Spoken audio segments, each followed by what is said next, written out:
As a preliminary matter, this is a public meeting of the Zoning Board of Appeals, and I am Howard Tracer, the chairman. Please permit me to confirm that all members and persons anticipated on the agenda are present and can hear me. When I call your name, please respond in the affirmative. ZBA members, Eric Spahn, Here. Mario Carnavale, Here. Planning Board Liaison, Larry Murphy. He's here. He's muted. Okay. Town staff, Martha Taylor, Here. Kathy Brown, I'm here. Town council, Lisa Mead. Present. Okay.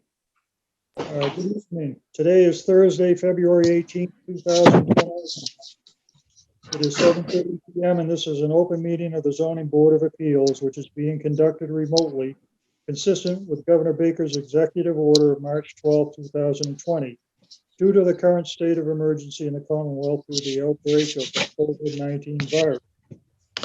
In order to mitigate the transmission of the COVID-19 virus, we have been advised and directed by the Commonwealth to suspend public gatherings, and as such, the governor's order suspends the requirement of the open meeting law in all meetings in publicly accessible physical location. Further, all members of the public bodies are allowed and encouraged to participate remotely. The order, which you can find posted with the agenda materials for this meeting, allows public bodies to meet entirely remotely, so long as reasonable public access is afforded so the public can follow along with the deliberations of the meeting. For this meeting, the ZBA is convening by telephone conference, video conference via Zoom as posted on the agenda of the Zoning Board of Appeals section of the town's website, identifying how the public may join. You may participate by going to http://zoom.us and entering meeting ID 871-5621-4783, passcode 813425, or by calling 929-205-6099, entering meeting ID 871-5621-4783. And if prompted, enter passcode 813425. Please note that this meeting is being recorded and that all attendees are participating by video and or telephone conference. Application information has been provided to the ZBA members and materials will be presented during the meeting. We are now turning to the first item on the agenda. Before we do so, permit me to cover some ground rules for effective and clear conduct of our business to ensure accurate meeting minutes. I, Howard Tracer, Chairman, will introduce each item on the agenda. As a participant, we ask that you keep the following in mind. Please mute when you're not speaking.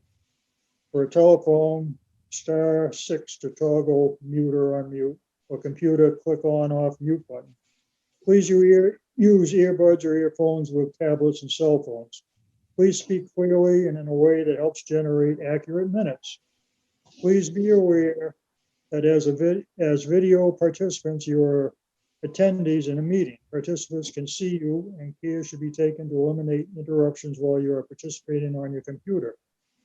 Anything you broadcast on your video will be captured by the recording. I will yield the floor to the applicant and or their representatives and will invite them to present their application or further information that was requested.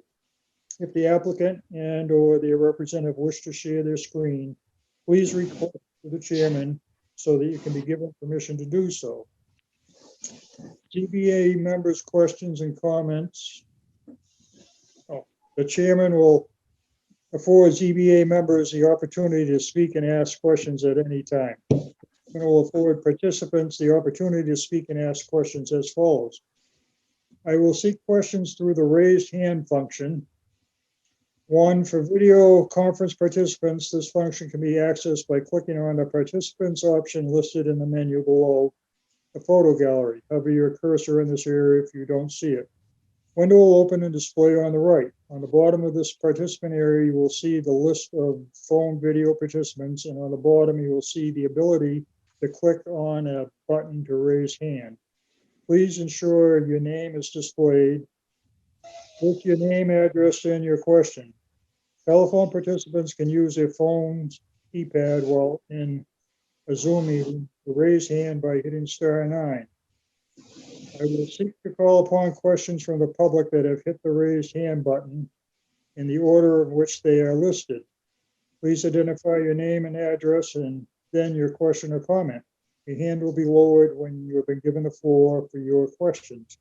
We will continue down the list of those in the raised hand column.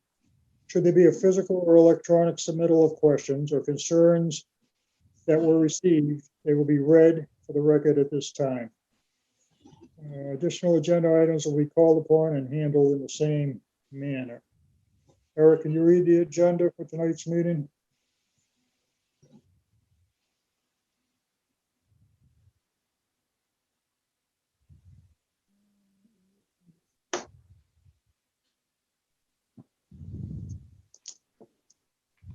All right, Howie, you want me to read the first agenda? Yep, please. Okay. Agenda, public hearings.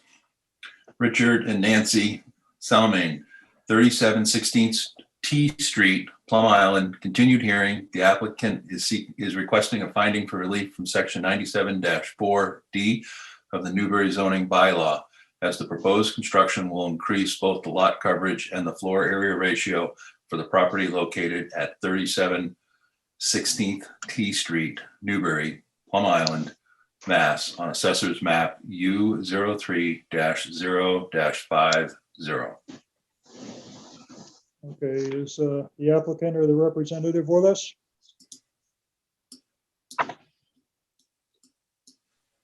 Yes, Mr. Chairman, good evening.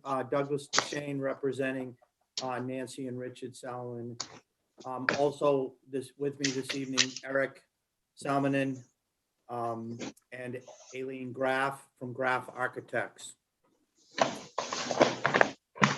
Chairman, I'd first like to start the meeting by apologizing to the board for the errors and inconsistencies presented in our original application, as well as the presentation at your last meeting. I have to take full responsibility for that, as it is my job, as you know, to ensure accuracy in our presentation. And I hope the board will not let my error impact your consideration of my client's request. After that last meeting, our engineers and our architects revised the plans to not only address those inconsistencies and errors, but also to add the additional information requested by the board. We revised the site plan to show all structures with exacting dimensions that are proposed to be removed from the site and to be added to the site. We also provided detailed dimensions on the proposed roof deck as was requested, and the proposed addition itself. Two of those revisions I'd like to point out specifically to the board. One, the proposed addition is now shown and proposed to be 88 square feet in size. That is what we are now seeking approval for, is the 88 square foot second story addition. You'll recall that our original application requested a 106 square foot addition. The second site plan revision that I'd like to point out was the fact that we have removed, or we are proposing to remove from the site the shed. There was a significant amount of discussion about the shed and my applicant's use of that shed. And so we are now proposing to remove that shed from the site entirely. This will not only help to reduce lot coverage, but more importantly, I think it provides assurances to both the town and the neighbors that that shed will no longer be utilized for any purposes by the Salmonins at all, as it will be gone from the site. The architectural plans were revised to reflect project changes, as well as to add additional information. Most notably, we did have Aileen review all of the proposed roof overhangs, and we have added those, any of those overhangs that are required to be added to the lot coverage numbers, we have done so. And Aileen is here this evening to answer any questions the board might have regarding those plans. Additionally, based on the revised plans, I provided the board a revised lot coverage checklist reflecting both accurate and consistent calculations of our lot coverage.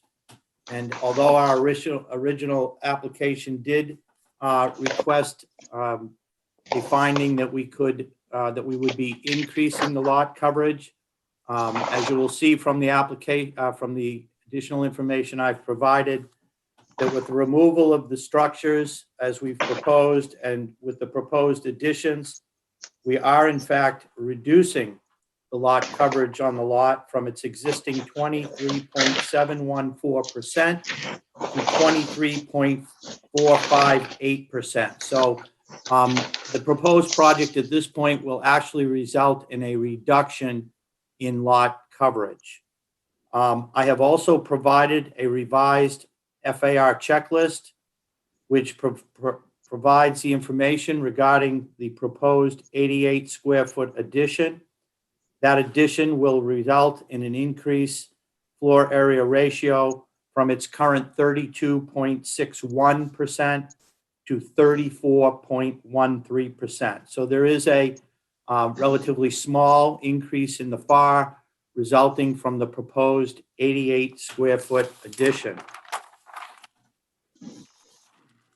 In conclusion, we're asking the board tonight to determine that the proposed 88 square foot second floor addition and the resulting de minimis increase in the floor area ratio of the building will not be substantially more detrimental to the neighborhood. I'll respectfully remind the board that most of the abutting neighbors have in fact signed a petition attesting that they did not oppose to the addition. However, it is also true that a number of abutters, 3 or 4, did speak in opposition to the addition. However, in reviewing that opposition and the discussion, that opposition was not generally focused on the impact of the proposed addition, but rather spoke of their concerns regarding the Salmonins' use of their property. As I previously stated, the addition, which is the focus of this request, will not have a significant detrimental impact on the neighbors, given that the addition is only 88 square feet in size. It's located on the second story of the addition of the building, and it will not be visually intrusive in any way. In fact, in conjunction with the other improvements which the Salmonins are proposing to do to the home, which I will remind the board are all as a matter of right, the addition will in fact dramatically help to improve the aesthetics of the property, which would certainly lead to an increase in the value of the home. That increased aesthetics and increased value will only act to benefit the neighborhood.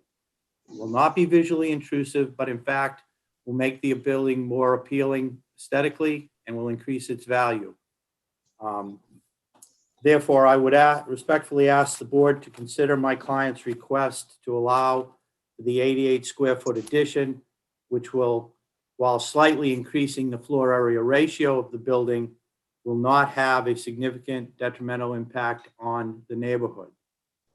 Again, I am here as well as Aileen Graff to answer any questions you might have.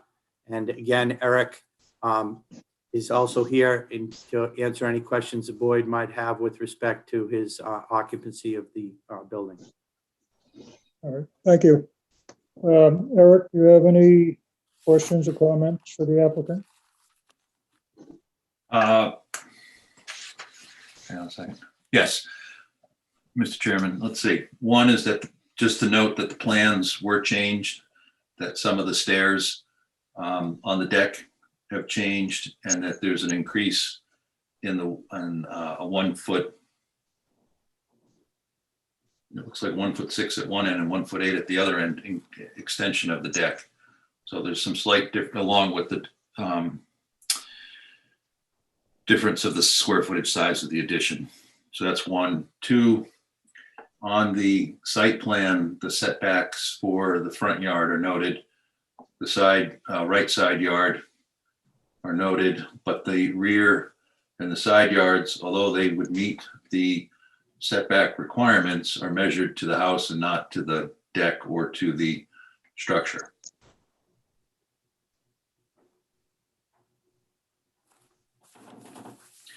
And then also the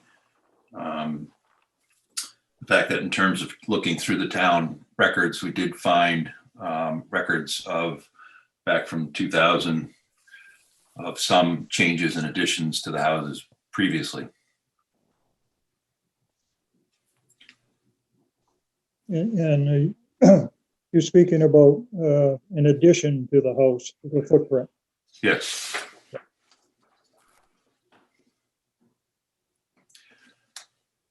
Those are the items I have, and I did a quick check of the lot coverage per the numbers that were represented, and from the site plan came up with almost the same numbers that were presented on the application. So they're close enough. Okay, thank you. Yep. Mario, any questions or comments for the applicant? No, I think with the revised plans, all my questions have been answered. Okay, so my comments are, is the applicant aware that this house has been expanded since the PIOD was instituted? Mr. Chairman, I actually spoke with town staff as we were looking for that permit or for whatever had transpired some 20 years ago. And I was actually told that those records that were not located or weren't able to be located. I did then do a search at the registry to see if perhaps any of the documentation or permits associated with that prior work had been recorded. And again, I was unable to find anything at the search. So to be quite honest, I was not aware, or again, the board had indicated that there had been a previous addition, but I was unable to find that or to obtain it from the town. The only thing I can say to that, sir, is that that was done 21 years ago, well before the Salmonins' ownership of the property. And again, I do not have the details of when that was done or exactly what was done. But with respect to my client's request, clearly this addition is part of a major upgrade to the property. It is going to provide a second-story egress from the property, which is very important to my clients. Eric resides at the property with his young child, and the Salmonins actually lost their primary home to fire in 2020. And so, one of the motivations for this addition, in addition to, improving the home, is to provide for that second-story egress. So they've minimized the requirement, bringing it down to 88 square feet. They have modified this proposed project so that they are actually reducing the lot coverage on the lot, which I think is always a benefit. And most importantly, based on our discussion at the last meeting, they have agreed and are proposing to remove the shed, which appears to have been a problematic situation for the neighbors. So in addition to trying to improve their home and make it a little safer from fire egress perspective, they are trying to address their neighbors' concerns. Okay. So I agree with you that no records of a zoning hearing or decision were found, but there was a building permit issued in 2004 for an expansion of the footprint, which was after the PIOD. And because or maybe the third owner since, it still doesn't negate the fact that the footprint was expanded. and maybe not being an architect or a builder, why is the 80 feet necessary to add the third bedroom? Why can't the bedrooms be a little smaller? So maybe someone could answer that.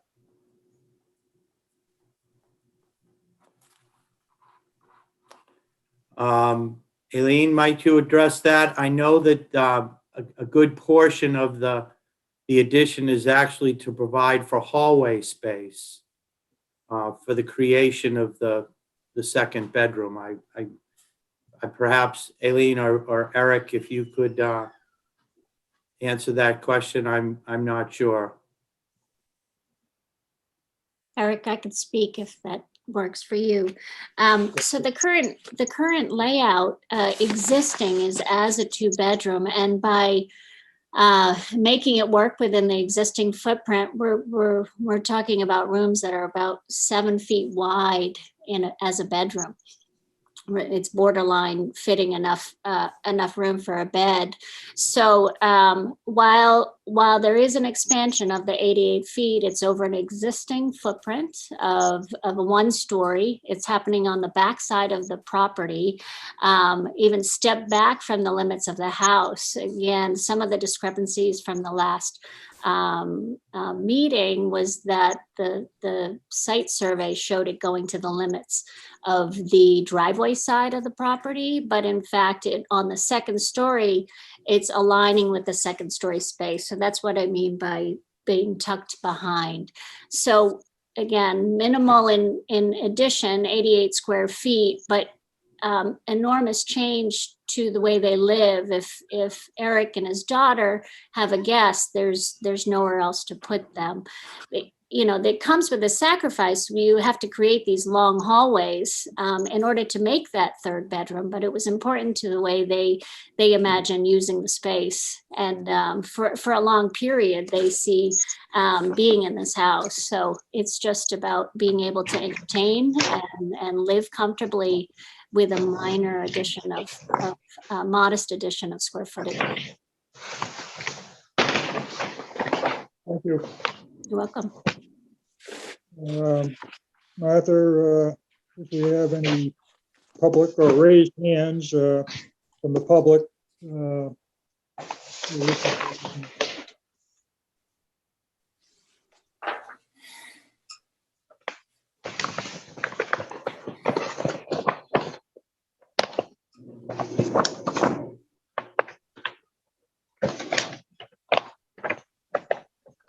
I'm sorry, I was muted. Steve Mangin has raised his hand. Okay. Go ahead, Steve. Thank you. It's good to be back live and on video. I've got a couple of things. Let me start with the Zoning Board of Appeals meeting that was held in the early 2000s. I appreciate that the records have been difficult to find, but I can state for the record that I was there at the time. That there was indeed a meeting of the ZBA where the expansion of the house was permitted at that time. And that has happened, or was approved by the town at the time. And again, I'll state that for the record. Not to remind the board, but for other people that are attending this meeting, and this gets to be a little bit difficult, but I'd like to remind the attendees that when water and sewer came to Plum Island, so too did the PIOD. The PIOD was enacted in part to limit development of the island on a barrier island, an area of sensitive environmental concern, as a result of bringing water and sewer. The idea was to limit how big houses could become, how many bedrooms could be installed, et cetera, et cetera. Now, there were provisions where you could go to the zoning board and make an appeal, which is what Ms. Cooper did in the early 2000s to do that build out that she did do. But the point is that this property has already been to the Zoning Board of Appeals to get an extension. And here we are coming back 15 years later asking for more. I don't think it it's appropriate to keep on continuing exceeding the limits originally envisioned by the PIOD as subsequent owners come along. You know, in 5 years, we could see a new owner coming to this property. Are they going to ask for more? And saying, well, you did it before, we can do it again. I don't think we should be doing that. And that sort of contravenes the intent of the PIOD, as I understand it, if we allow incremental increases. Somewhere along the line, I'm going to voice my this dichotomy of views I might have about how instead of doing a bump out for 88 square feet or whatever it is, one could simply subdivide the existing bedrooms on the second floor. They might be small, but they would provide a third bedroom. A third bedroom, of course, is allowed under the PIOD. If you have 2 to start with, you can go to 3. But the PIOD doesn't say, you can make 2 larger bedrooms in coming before the Zoning Board of Appeals. So I acknowledge that the applicant can go for a 3-bedroom house. That's not the issue as I see it. I do see that see it as the applicant's already been here before. But to go to one of my bottom line points when I talk about the dichotomy of views, I would note that instead of increasing the floor area ratio, one could take advantage of the existing structure as it is with doing a little bit of build out in the basement, thereby creating the third bedroom, which is thought to be desirous, without increasing the floor area ratio, something that the PIOD was meant to limit increases on. My point being the space is already there. And I think that's something that the board may want to deliberate about, whether it makes more sense to use the existing footprint of the structure, the existing FAR, and have the third bedroom in the basement. That said, the other thing I'll note is I'm glad that the bunkhouse is going away since it was being used as a sleeping quarters. I'm wondering whether the board would also be specifying when the bunkhouse must go away in terms of approving the project. And finally, it sounds like Mr. Eric has already checked the numbers. I couldn't check the numbers myself on the proposal, but if he's fine with them, then I'm fine with them. That was another comment that I had to make. But I would ask the board to consider whether you really need to do an increase in the floor area ratio when there already is space in the house, whether it be subdividing the existing second floor or using the basement for a bedroom. And with that, depending on what I hear, I might ask the board's indulgence to speak again, but for now I will stop my comments. Thank you, Mr. Chairman. All right, thank you. Okay. Martha, do we have anybody else? I don't see any of the, James Stewart has raised his hand. Okay. Hello, can you hear me? We can. Great, thank you, Mr. Chairman. I had prepared a statement, but based on Mr. Deschain's comments, I have a couple of lead-in comments, if I may, and then a very brief statement to make, if that's okay. Go right ahead. First, to set the record straight, Mr. Deschain, I'm not objecting on the use of the home. I am objecting on the regulations and the facts. And I take exception to Mr. Deschain's putting words into my mouth or trying to rewrite what I have said about my objection to this project. It's not about the use, it's about the rules of the road out here on expansion. Secondly, Mr. Deschain, you mentioned that the shed is a problem for the neighbors. Quite frankly, I think it's a legal problem. So I'm not sure that you're accurate on that either. I neglected to do my due diligence at the outset. My name is Jim Stewart. I live at 22 Old Point Road. The back of my property directly abuts the back of the Salmon property for 75 feet. I expressed my opposition to the project at the last meeting, and based on the revised plans submitted, my position has not changed. I want to reiterate that the opinions about home values and the neighborhood betterment are just that, opinions and conjecture.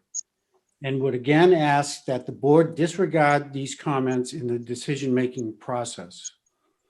Additionally, I would say that the support of 9 other abutters, as mentioned at the last meeting, would also be subjective support and should also be considered irrelevant, just as any subjective support or any subjective opposition should be deemed irrelevant. Additionally, I doubt that most of these other abutters are direct abutters, as some of us are. So we are down to the facts of an already non-conforming structure expansion with no compelling reason or demonstrated need except for what the applicant would like to do. An exception is a slippery slope and I think a bad precedent. And so I continue to oppose this project on face value under the regulations we have for development and expansion. Thank you very much. Okay, thank you. Mr. Chairman, Yes, Mr. may I Shane's- respond? You may. Mr. Chairman, my client is in fact seeking this permit subject to the rules of the road on expansion, as Mr. Stewart suggests. Your bylaws expressly provides for what my client is proposing to do, provided it will not have a significant detrimental impact on the neighbors. Your bylaws allow for this as long as we're able to meet that standard. And with respect to whether my statements are purely opinions and conjecture, I would submit that perhaps the neighbor's consideration that this will have a significant impact on them is also opinion and conjecture.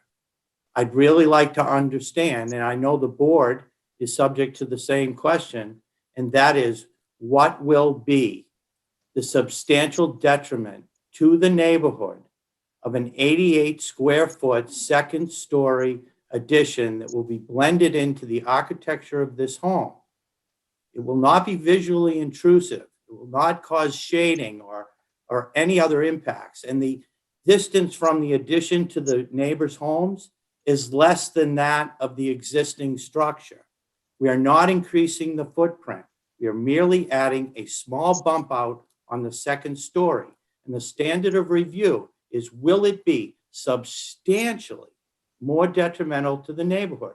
And so that's all we are asking for, is for the board to consider the very rules under which they're considering this and to determine whether or not it will be substantially detrimental. And if so, how? That really is the standard of review here. Okay, thank you. Eric, any more comments before we go into discussion?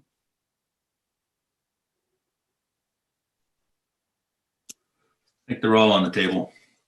Okay, Mario? Yeah, I do oppose mandating that a bedroom be placed in the bathroom. I think that's an unreasonable request. I don't know how. In the basement, you mean? Basement. Basement, I'm sorry. Yeah. Yep. Okay. It's All right, well, a difficult request for someone to live in the basement. okay, we're gonna close the meeting to the public now. Mr. Chair, I do see some raised hands. Do you want to take any further comment? Yeah, we will open it to more raised hands. Right, we have James Stewart, Steve Mangin, and Al Romano also, who's physically raising his hand. I think James Stewart was first. All right, So can you hear me? we can, and please, if you're gonna add something new, go right ahead, but if you're gonna tell us the same thing again, please make it short. Yes, no, I understand. I think the opinion about what is substantial and not is not substantial is just that. It's an opinion, it's a shade of gray, and we have to, in my belief, default to the regulations. They're clear, they're stated, and it's the only firm piece of evidence and data that we have to make a decision, not someone's opinion about what is substantial, because I could have mine too. Thank you. Okay. Next, Martha, Next is Steve Mangin. go right ahead, Steve. Thank you, Mr. Chairman, and I'll do my diligence too and say that I'm Steve Mangin on 14th Street in Newbury. I'm a direct abutter. Let me add, in terms of the detriment to the neighborhood, as more bedrooms are created, one of the things that will happen inevitably at this place is more traffic. And more traffic is a detriment to the neighborhood in general, coming up and down 14th Street, turning onto T Street. Balancing that, of course, is the fact that a third bedroom addition is allowed. But I would also suggest that since the basement is living area, the space is there, and I appreciate what Mario said, that it's there to be lived in. And in fact, that's where a laundry room already exists. So I do not see it as a detriment to have to live down there. As you may or may not know, there is outside access to the basement already. So it's easy to get into. And with that, I believe I'm looking to trying to put an end to this incremental exceedance of the PIOD requirements, something that we all rely upon down here as crowding goes on and on and on. Thank you, Mr. Chair. Okay. Next, Martha. And Al Romano was raising his hand previously. Hi, can you hear me? Yes, we can. Okay, Alan Romano, 3916T, again, another direct abutter. I have to agree with my neighbors. I really don't want to see this happen. You know, if they came and they said there was a hardship and they needed a bedroom because they had more children, or they had, you know, if there was a hardship or a real need, I think we'd be a little more reasonable about this and you know, try to go along and help them. But at this point, this isn't a hardship. This is a want. And I just don't think it's a good move. So I just want to go on the record with my neighbors, who are the three of us are immediate abutters. So Okay. thank you. Okay. Anybody else? Martha? Mr. Chairman, one final comment, if I may. Go ahead, Mr. DeShane. I don't believe the question of whether the Salmonins have the right to go from 2 to 3 bedrooms is an issue. Your bylaw does in fact provide for that.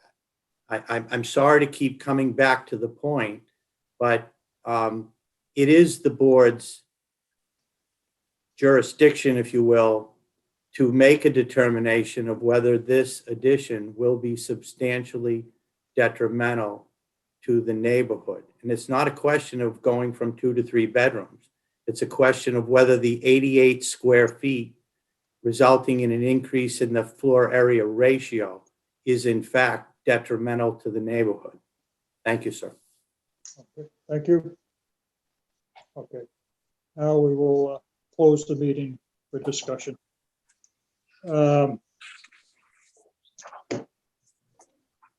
guess there's obviously many ways to look at this, and I understand the applicant's thoughts that the addition is within the envelope of the house and really won't be obtrusive.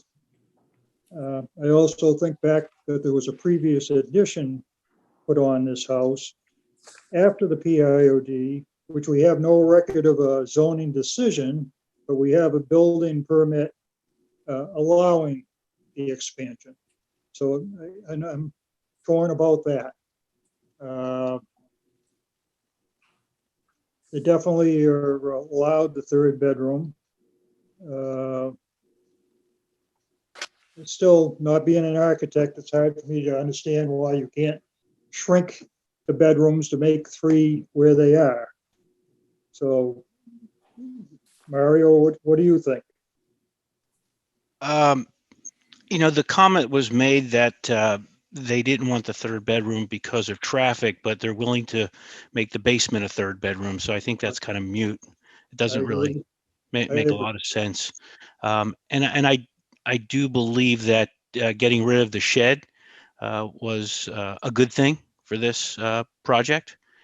And in looking at the plans, it does seem to enhance the building. And it does have an egress on the third floor or the second floor, sorry. Okay, Eric? Well, understanding that there are allowable rights for conditions of the PIOD, but there are also non-conforming uses. And in terms of the leeway, the guidance and the precedent and the purview has always been to improve conditions. And that's exactly what 97-4D of Plum Island says, is the purpose is to reduce the damage to public and private property resulting from floodwaters, ensuring public safety by reducing threats of life and personal injury, eliminating costs associated with the response and cleanup of flooding conditions, preserve open space, and to limit the expansion of non-conforming single and two-family structures so as to prevent the exacerbation of existing problems and density and intensity of use. And then it goes on to say the allowable uses that we all know, and it states for conditions, building height, number of stories, floor area ratio, lot coverage by buildings. So those are the basic terms of the dimensional requirements set forth on Plum Island. And then there's a series of conditions of which permits or special permits or non-forming single-family residential structures can be altered. And so, if we were to read through the whole PIOD, I think it goes back to the beginning and just the understanding. And Mr. Duchesne is correct in terms of not more or significantly not more detrimental to the neighborhood, but the not more detrimental is spelled out in words in the bylaw. So understanding the past and whether they had 20 additions in the past, I think is interesting, but there's just no language here that says you can't come back and expand again. It says you can't expand if you don't meet these conditions. So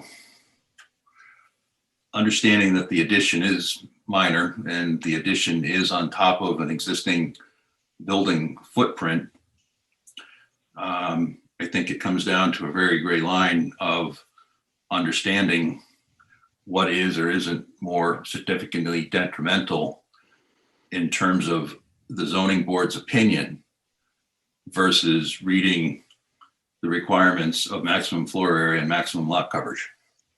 Right. And how we would apply those conditions in order to make a finding or a motion. So is this really any different when we allow an addition to the footprint along a existing lot line? In other words, if you're filling out the building, I mean, I know that's an expansion of the footprint, but you're just continuing within the envelope when you're on top of the building. Right. So in terms of those findings, it's not significantly more detrimental to the neighborhood in the fact that you're extending a non-conformity and not exacerbating it. But in those conditions as well, there usually is something of positive relief in terms of, they're 15, 18% of lot coverage. So they're under the lot coverage, and the addition, although it has not improved the side yard setback, it's not exacerbating or coming over the conditions of what's written in the PIOD. And that's the trade-off. And that is, as we do have the, I think, authority to understand that, but that is not an exacerbation. It's an existing condition that's kept, and it's under the requirements. And so therefore it's found to be not more significantly detrimental to the neighborhood. Right. Okay, I got it. So this boils down to basically whether we think this is more detrimental to the neighborhood. Yeah, I mean, if that understanding of the PIOD, and then if you read the front of zoning bylaws for the purpose and intent of this bylaw to promote the health and safety and general welfare of the inhabitants of the town of Newbury, to conserve health, to secure safety from fire, from flood, from panic, and from other dangers, to provide adequate light and air, and to prevent overcrowding of land, to avoid undue concentration of population, to encourage housing for persons of all income levels, to facilitate adequate provisions for transport, et cetera, then conserve the value of the land. That is the overriding intent of what we're trying to do and guide here for decisions that come before us. PIOD is unique. If this was anywhere else in town, you would go to the dimensional requirements and it would be black or white. Do you have 40,000 square feet for a lot? Do you have the size setbacks? You either meet it or you don't. And if you don't meet it, you can appeal to us, but then we would have to go for a variance and we wouldn't be able to grant it. So under the PIOD, there is some leeway, but the leeway is to, keep the existing conditions and not exacerbate on them. And that's what it comes down to. And what are we going to use for judgment of that? Either not more detrimental or an exacerbation of, and where is that criteria in the bylaws that we're going to read to and guide us? It's not just out of whim and feeling. I mean, if it's 80 square feet and we say that's not a big deal, how does that reply to what's written in the bylaw?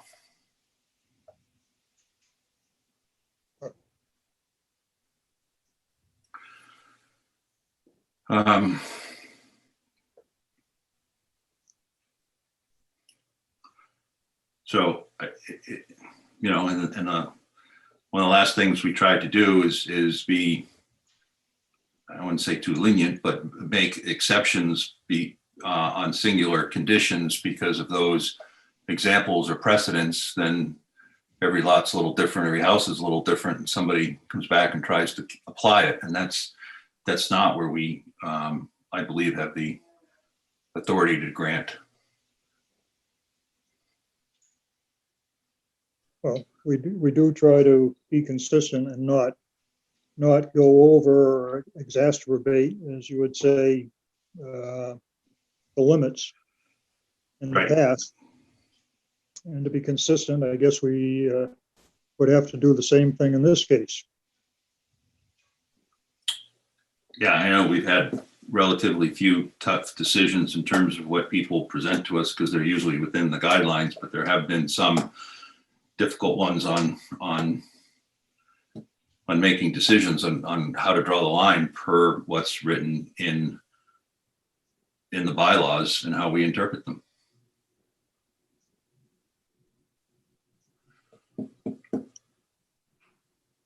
Let me open up to the public again and ask Mr. Deschaines if his client would want to rethink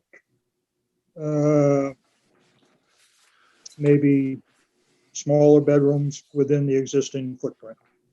And Mr. Chairman, if I might add, I think that the idea of saying it's a basement, it's a first floor. A basement is typically below grade or some portion below grade. And if this is at grade and has stairs that connect you from grade up to the second floor, then it should be considered a level. Yeah. Well, I don't think we ever looked at the grade around the building, did we, Eric?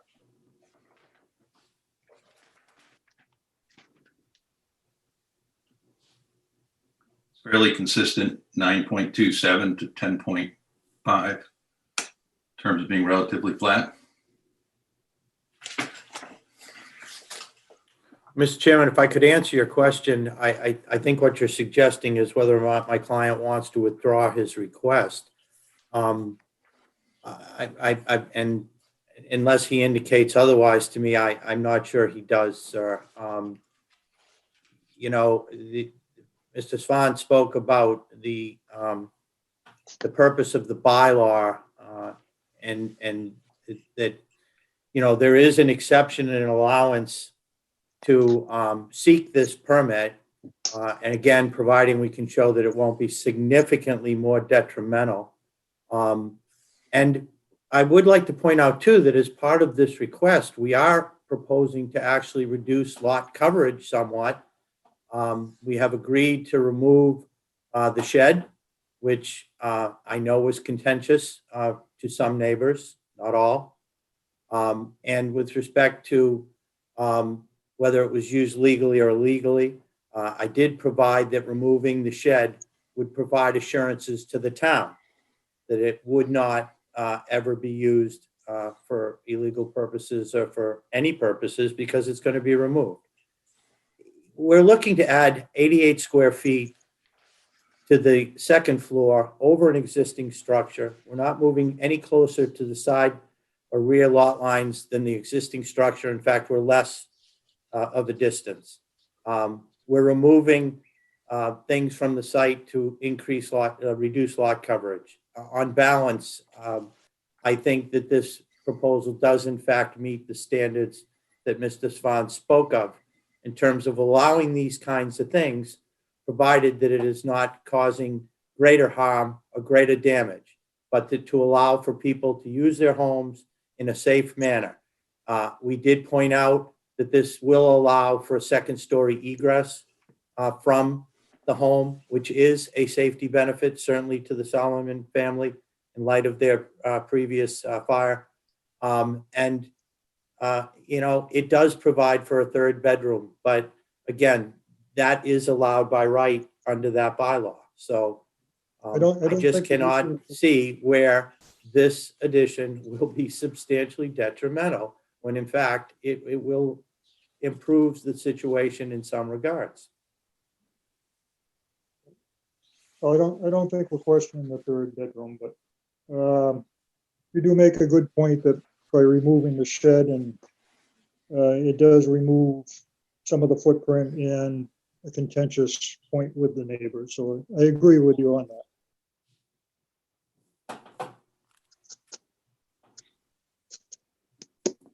So Mario or Eric or both of you, you think that's a convincing argument by removing the shed and improving that problem and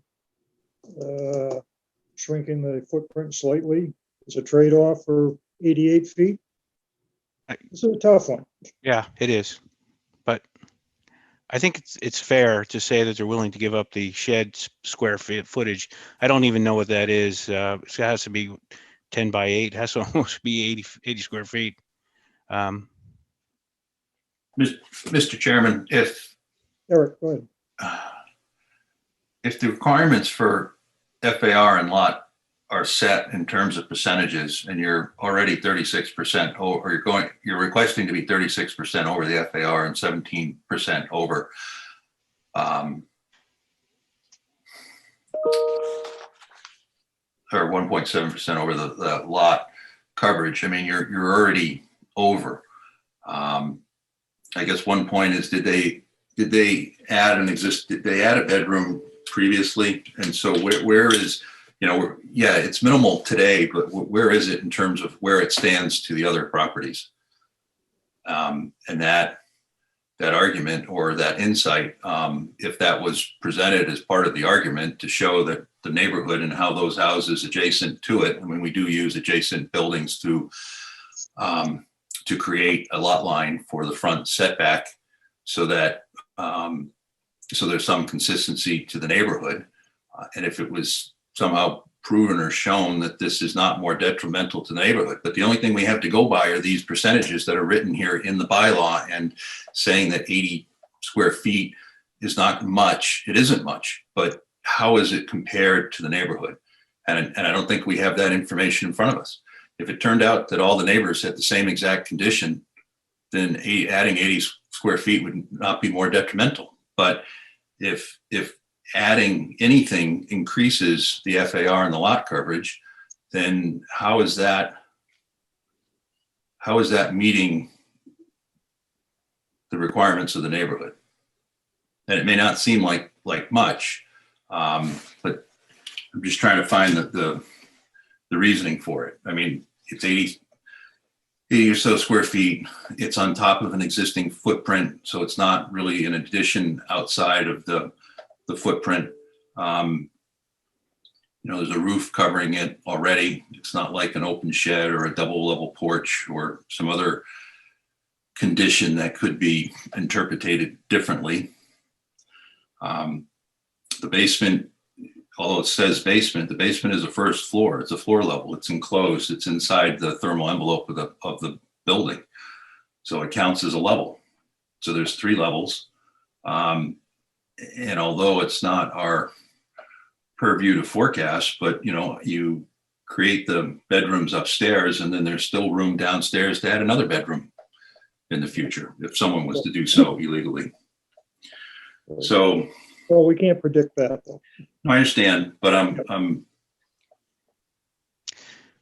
just trying Should to. we ask for some kind of analysis with the other homes in the area and make a We determination? typically haven't done that because we've relied on these percentages and we've relied on the text within the bylaw previously, Mario, but that's what I'm reaching for, to try to understand where we might have a basis to say that it's within keeping. It's not significantly more detrimental to because of size and area, shape, and lot size. And someone else neighbor may have a much bigger lot and only add 100 square feet, and it will be within the parameters. So lot size, does matter out on the island in terms of these percentages and the perceived massing and size of houses. But that is, that's how the bylaw was written. I think we can't determine what other houses are in the neighborhood. And whether they were pre-existing or added to. So I don't think we can really compare them to the other houses. So I think, we're left with whether the 88 feet addition is something that we don't normally do.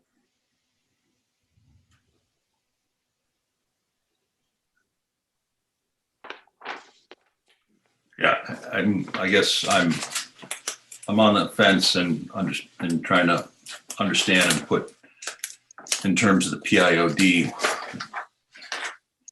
what we're talking about is not, where's the basis for not substantially more detrimental? Is it just a feeling or a hunch, or does it come down to metrics?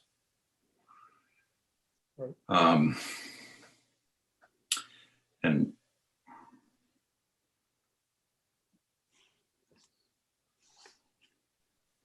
it's not something that we generally approve. I can't think of, anything similar to this that we did approve. yeah,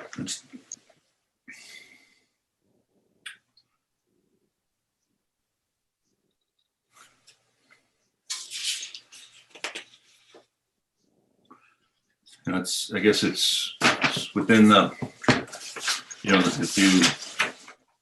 it's a non-conforming lot due to size, due to FAR, due to lot coverage, due to the front yard setback. And I think the number of beds, if they didn't add a bed previously, then they would be by right under the PIOD to add an additional bedroom. That could be something right there in terms of what was previously proposed, that if a bedroom was added, then, which on first glance, I can't quite tell.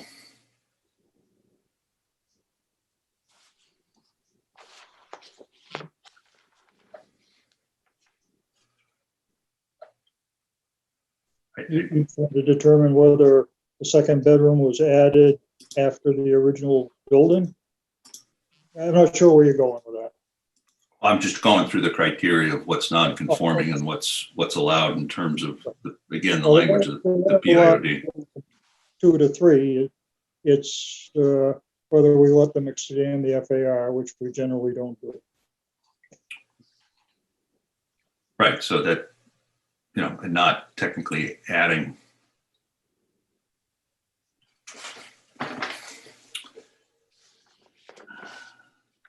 Well, there's only 2 bedrooms now, so they're adding 1, so that's within right.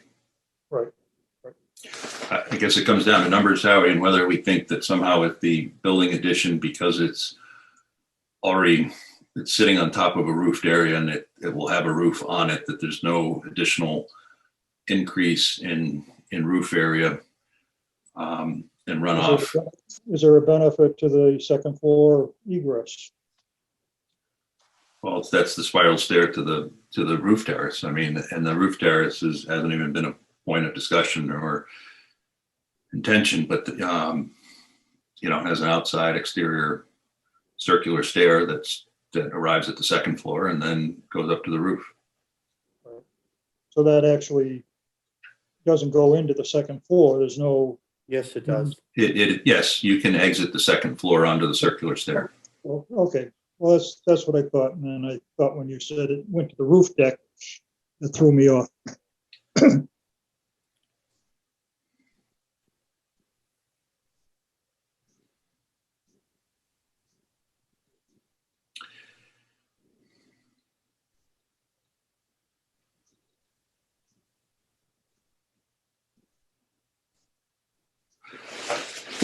So,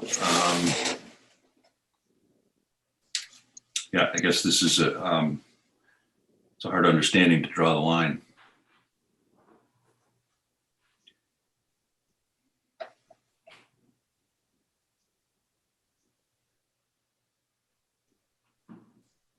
Oh, I think Chairman, am I allowed to speak?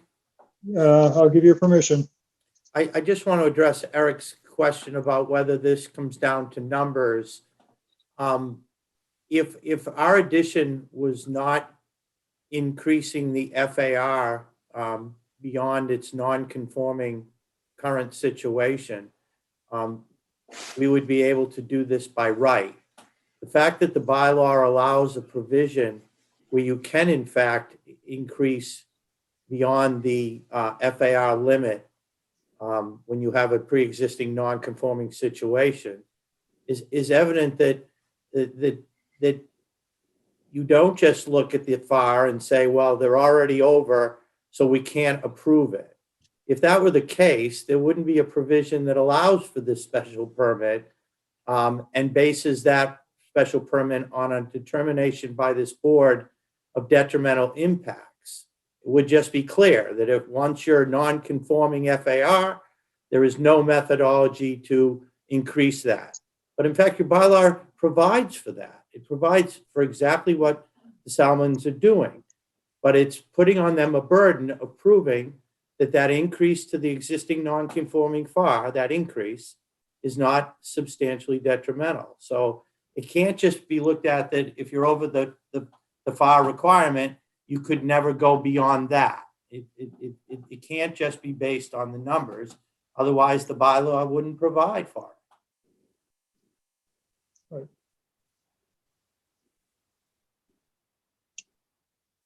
Yeah, I mean, that is understood, but there's something about being just over the number or just under the number and then being way over the number in terms of the guidance that then goes back to the original part 1 of Plum Island in terms of what the intent is for the allowable uses and the non-conforming in uses and structures as it's spelled out.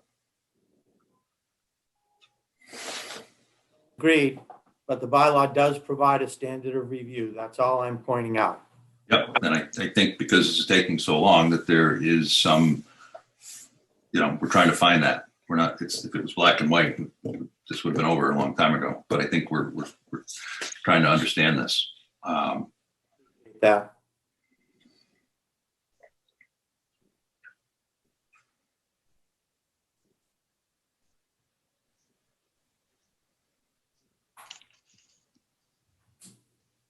I think we need to come to some kind of conclusion. Mr. Chair, may I speak? I know the attorney for the applicant has spoken quite a bit. Just quickly, Steve. Go right ahead. Thank you, Mr. Chair. 2 things. I find it to be somewhat troubling that the fact that the town can't find the records of the previous decisions of the ZBA to be unfortunate, But yet again, I'm willing to attest, because I was there, that the expansion of the deck and the bump out on the first floor, what I call the first floor, occurred pursuant to a ZBA decision. In that sense, the ZBA already did weigh in for the record. I particularly find some of the discussion about the shed to be disingenuous, since in the original application, it didn't even come up as a place that was being used as a bunkhouse. It only came up subsequently because the applicants pointed it out. It's also, it is being removed, and whether it was a bunkhouse or a shed, it is being removed from the property. And I appreciate that, but only because we brought it up, shall we say. And again, I appreciate Mrs. Fahn's comment about how it's a first level and not a basement, or best described. But again, I would submit that first level is ripe for renovation into a bedroom without the need to cause a further exceedance of the FAR. And again, I think the situation we're describing is one that the PIOD was meant to address precisely. Yes, you can come to the ZBA and ask the question, but that doesn't mean you're going to get a yes answer, particularly when you've got this space waiting to be used on what's called the first level. So with that, I appreciate the chair's indulgence again, and perhaps Mr. Stewart wants to say some more. I think, we understand both of your viewpoints. You're really just kind of repeated, or, what we've heard from you before, Steve, and that's fine. But I think we have the information in front of us. We just need to decide what we're going to do with it.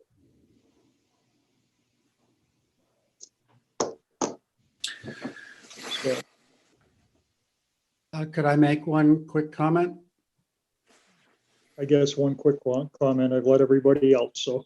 Right. So I think the burden of proof about the detriment is on the applicant, and I haven't heard it.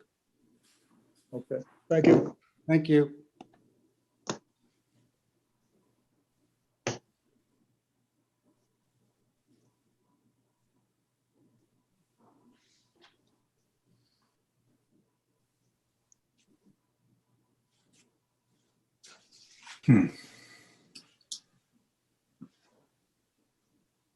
Well, I think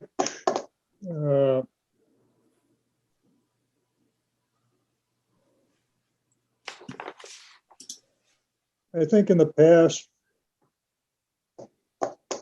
we generally go by the numbers are. Unless, I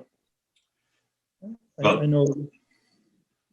I think when you say go by the numbers, you mean we use the numbers to prove out the issue of Right. significantly not more detrimental, because. And who's to say, 30 feet would be okay and 200 feet wouldn't be okay? Where's the line? We're at 88, so I'm just saying. Yeah, I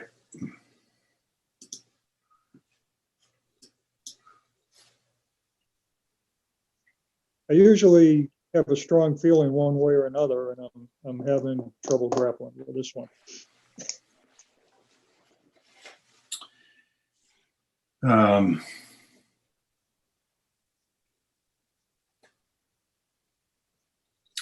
Same here, Howie. I'm not jumping to an understanding of not more detrimental in terms of proportion of what was presented.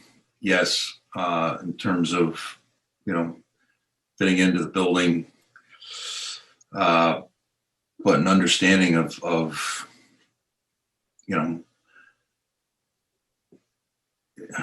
exacerbating existing problems with density and the increase of use, and just trying to understand where we hold the line with that, as we've tried to in the past. And we have made people go back and redesign, and we've had people go back and remeasure and recalculate roof areas and sizes. And some people are dismayed at some new houses on Plum Island, but if they have the lot size, then they have more leeway to build more. That's the unfortunate nature of Plum Island. Well, I think it'd be good if the applicant wanted to, you know, make alterations to this application. It would make the decision a lot easier. Well, Mr. Chairman, I'm slightly at a loss. I mean, are you suggesting that if we decrease the size of the addition, that would, I mean, if we eliminate the addition, then we're really, No, I understand, and again, I'm not an architect, but so maybe I don't understand why the bedroom can't. I heard this, 7 feet wide explanation, but I don't know if there couldn't be anything more creative with that. I don't know. That's all I'm asking. I'm just throwing it out there. That's all. Mr. Chairman, I can assure you that my client, after the last meeting, did in fact discuss that with the architect and tried to minimize what was necessary in order to make this a functional situation and a safer situation. Perhaps the board wants to discuss or consider, and again, the question isn't whether we're going from 2 to 3 bedrooms, as that is allowed. Right. The question is, what are the substantial detrimental impacts of an 88 square foot second story addition that doesn't increase the footprint? And, and as part of that project, we're proposing to reduce lot coverage. What is the substantial detriment to the neighbors?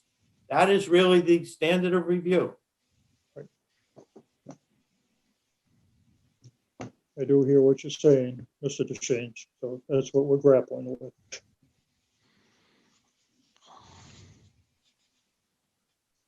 Mario, any new thoughts from you? Yeah, that is the question, whether it's more detrimental. I'm leaning toward that it isn't more detrimental. I'm leaning toward the second floor stairway is a egress to the ground floor. It's making the building safer, and the first floor potentially could be flooded. That's what happens in Plum Island as it sits on the ground.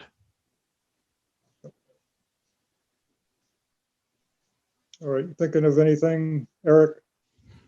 Is there a reason for extending the deck? Well, we eliminated the stairway entirely. If that was a condition that the board would limit that, I'm sure we could modify the plan to remove that as well, which would further reduce lot coverage. And still remove the stairs. Is that what you were getting at, Eric? Yeah, I'm looking for the substantially not more detrimental than the existing non-conforming structure to the neighborhood piece.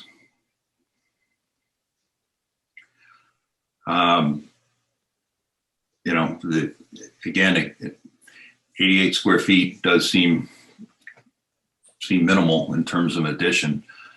The shed, I think, although it's removed, was an illegal. I mean, they have every right to have a shed, and if they kept it off the property line, that would be great. But to use it as a bedroom and a B&B is not in keeping with the bylaws. So I don't know how much that counts in getting rid of it. And then,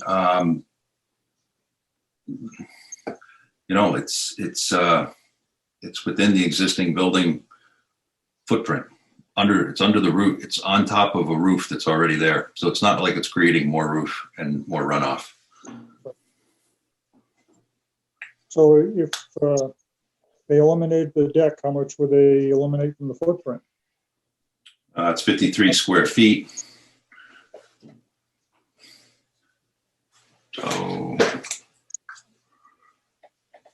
So if the shed was legal or illegal, you remove the shed and you remove the deck, And it's kind of a trade-off for what they're adding to the FAR. And the third bedroom is not a question, whether they can have it or not.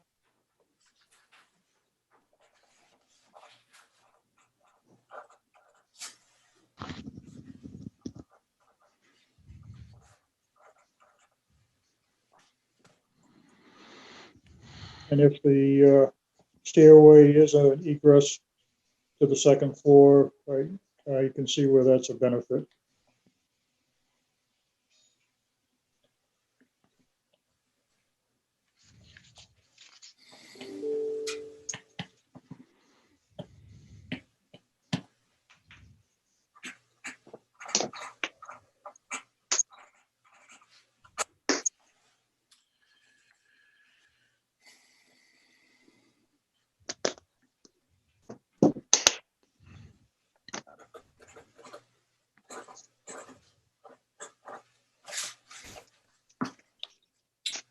So I've reduced the lot coverage to 22.66%. By eliminating that 53 square feet of the deck? Yep. We're certainly amenable to that as a condition, sir.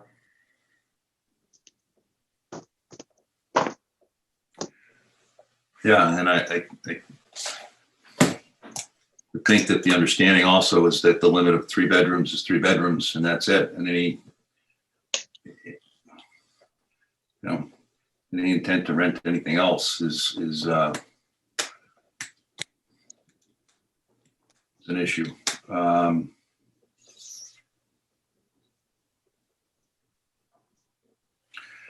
we can't police it, but we can put in the decision that the basement could not be used as a bedroom. Yep. Yeah, understood. And we've done that before. Yep. I don't know what else the improvement could be unless the addition just goes away and that first floor level is somehow converted into that bedroom.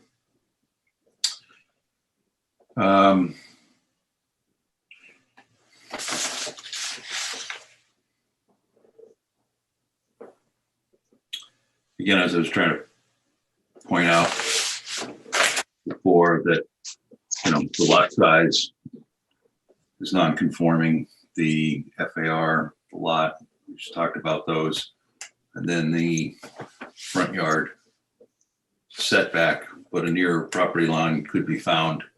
So in terms of where it sits, Howie, in terms of being in keeping with the neighborhood, it's the lot coverage and the FAR again. And if there's some improvement, is that deemed then not more detrimental?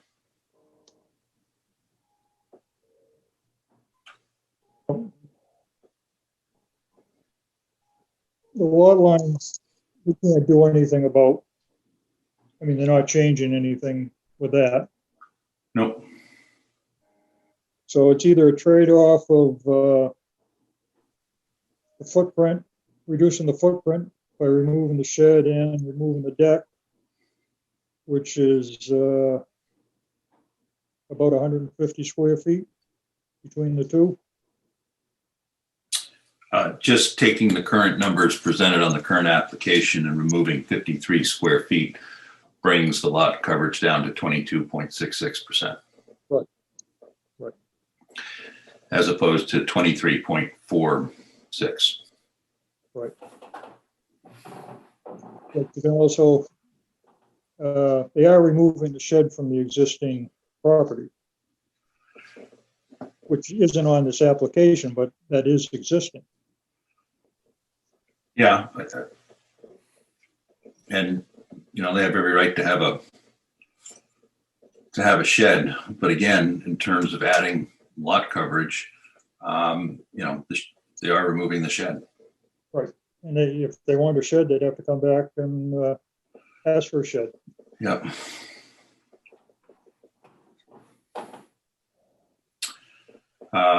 As you had noted before, the house sits somewhat squarely in the center as opposed to encroaching on a side yard. It meets all the side yard requirements. So again, it just brings it down to the FAR and lot and the understanding of not more substantially detrimental to the neighborhood. You know, is there adequate light, air? Is there no overcrowding?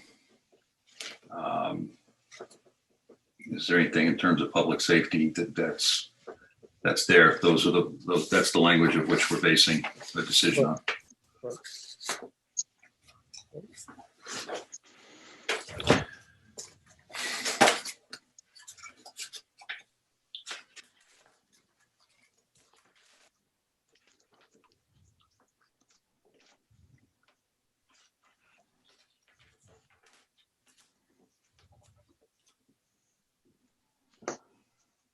I think if right or wrong, I think if we remove the deck and the shed, it's a trade-off for the FAR increase, which is in the envelope of the house.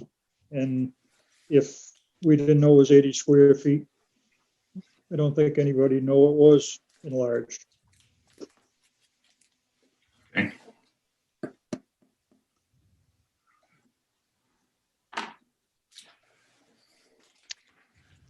But we all need to feel good about that, or at least all right with it. Understood. Mr.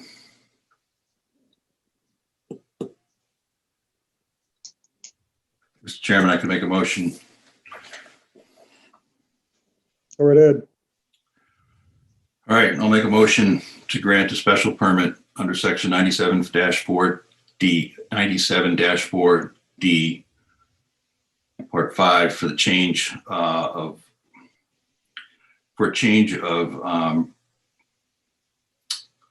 sorry, got my words mixed up here. For an addition as proposed by the applicant that is deemed to be less detrimental and not increasing the non-conforming use as the use is being enlarged.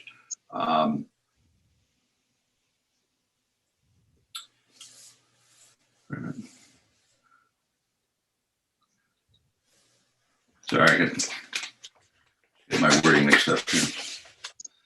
So I'll propose to grant a special permit under section 97-4D for a finding for the application as presented, as the increase in lot coverage and in FAR is deemed to be not more detrimental to the neighborhood, as the addition is within the existing building footprint, does not increase the roof coverage area,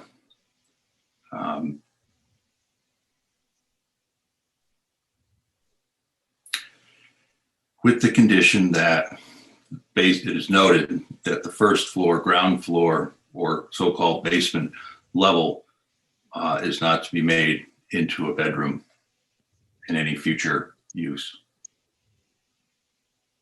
You want to add a condition to remove the deck and the shed, I think. Or I'd like. Well, I think we need a revised site plan that would clearly show that. It says existing shed to be removed on the site plan, and since we sign and date the site plan, then it's on the site plan. It doesn't. I don't think it needs to be a condition. It's there. But we can add it. Existing shed, the existing 101 square foot shed to be removed. The existing rear deck to remain as currently constructed. Those are the conditions of the plan. Okay, and before we get a second move on, we got caught up with all this. On the application, the numbers will not be what we're talking about.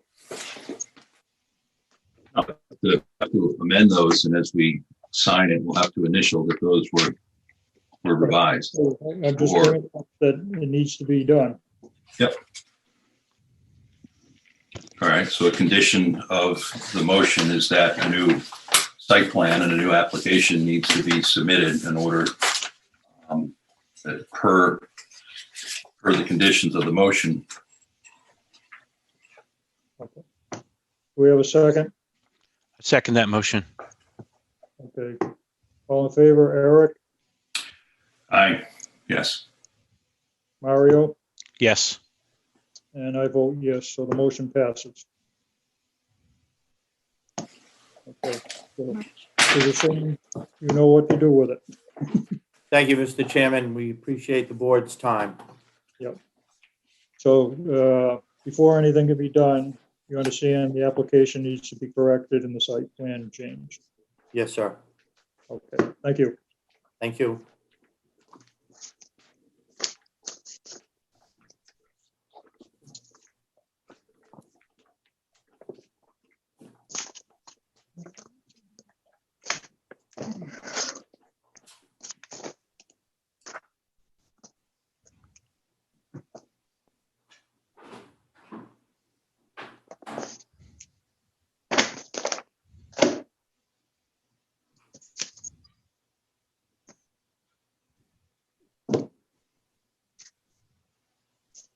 Okay, Eric, no hurry, but whenever you're ready, we'll move on.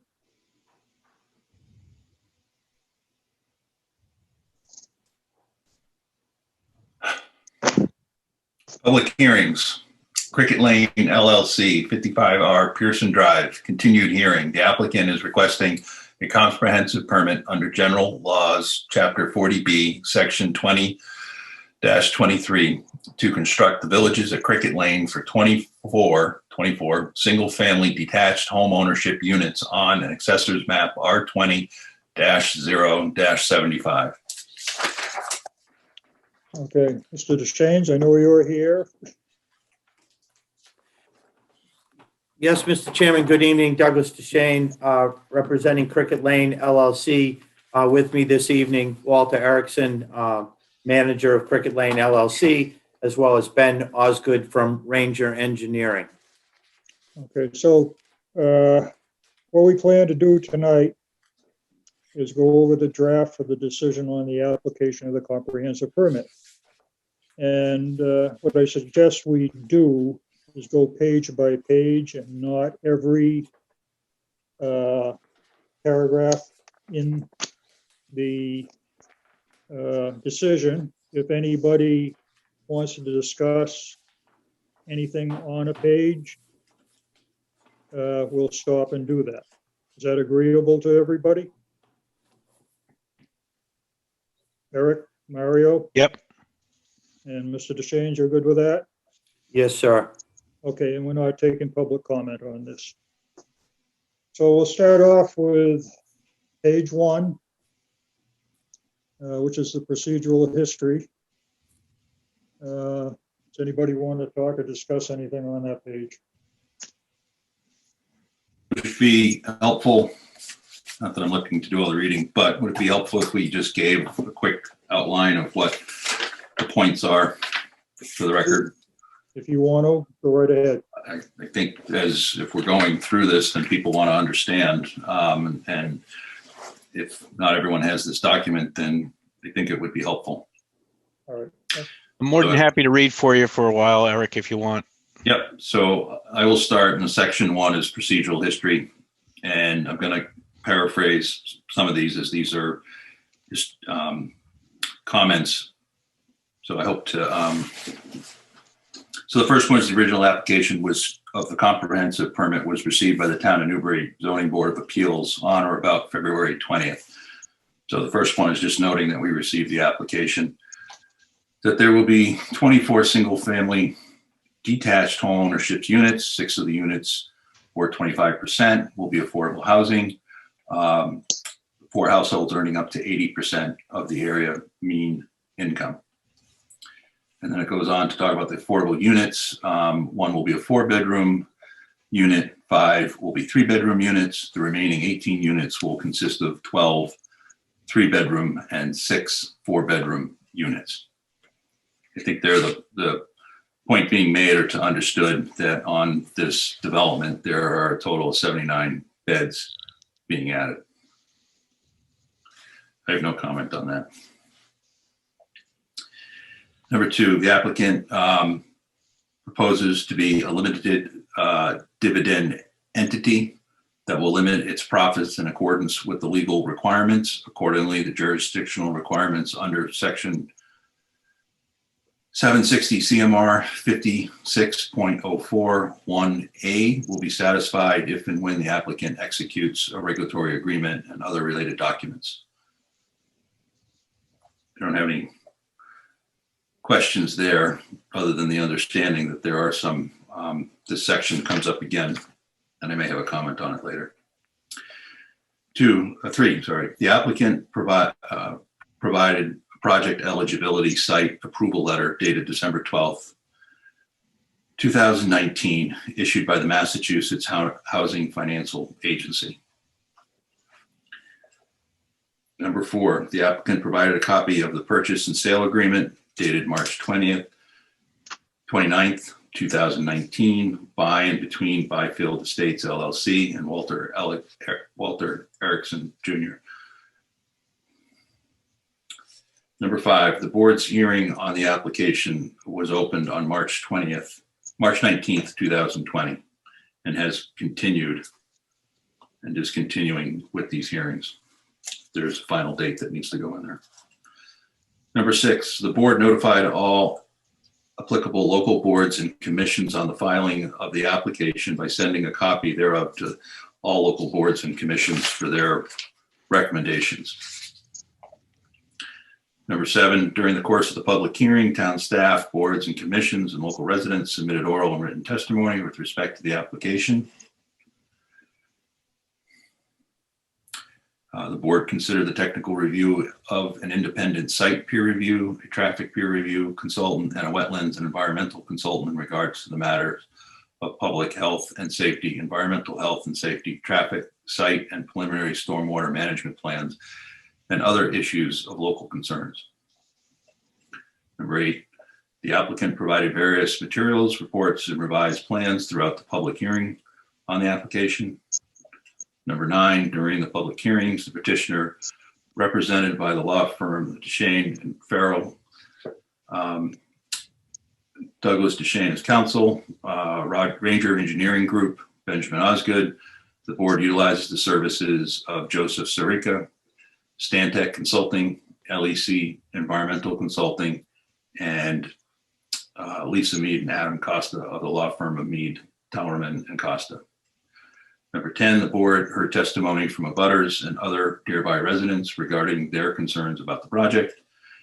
Number 11, the board received the correspondence and submission as set forth on Exhibit B attached here too, which will list all documents received. That is section 1.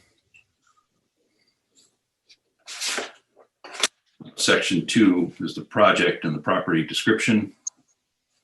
Number 1 is the project is described as shown on the application package and various plans, including most notably the following: the site plan entitled 40B Comprehensive Permit, the villages at Cricket Lane, Byfield, dated January 22nd, 2020, revised through January 28th, 2021. Goes on to list the sheets 1 through 18, landscape plan, it needs to be a date, and these were prepared by Ranger Engineering Group. And he gives Ranger's address. Architectural plans entitled The Village at Cricket Lane, Ronald Henry Albert, architect, from Lunenburg, Mass. Consisted of 9 pages. Traffic assessment prepared by TEP LLC, dated February 4th, 2020. Number 2, the property is located in the town's agricultural residential R-AG zoning district. Number 4, the property includes, and there's a typo here, it says 65,984 square feet, equaling 15.08 acres plus minus. I think it's 656,984 would equal 15 acres. 65,000 is an acre and a half. Page 2, part 2, number 3 has a typo.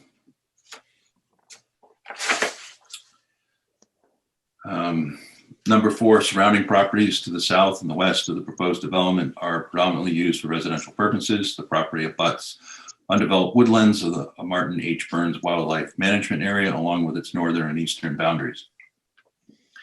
The applicant first proposed to construct 24 single-family detached homeowner unitships. This goes into the same count as the previous application for the 24, the makeup of the 24 proposed units.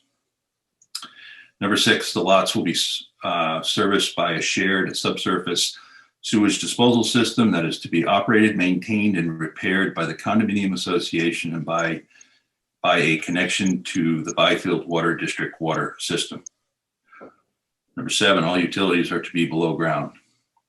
8, the applicant proposes that the affordable units will be sold to households earning no more than 80% of the area mean income.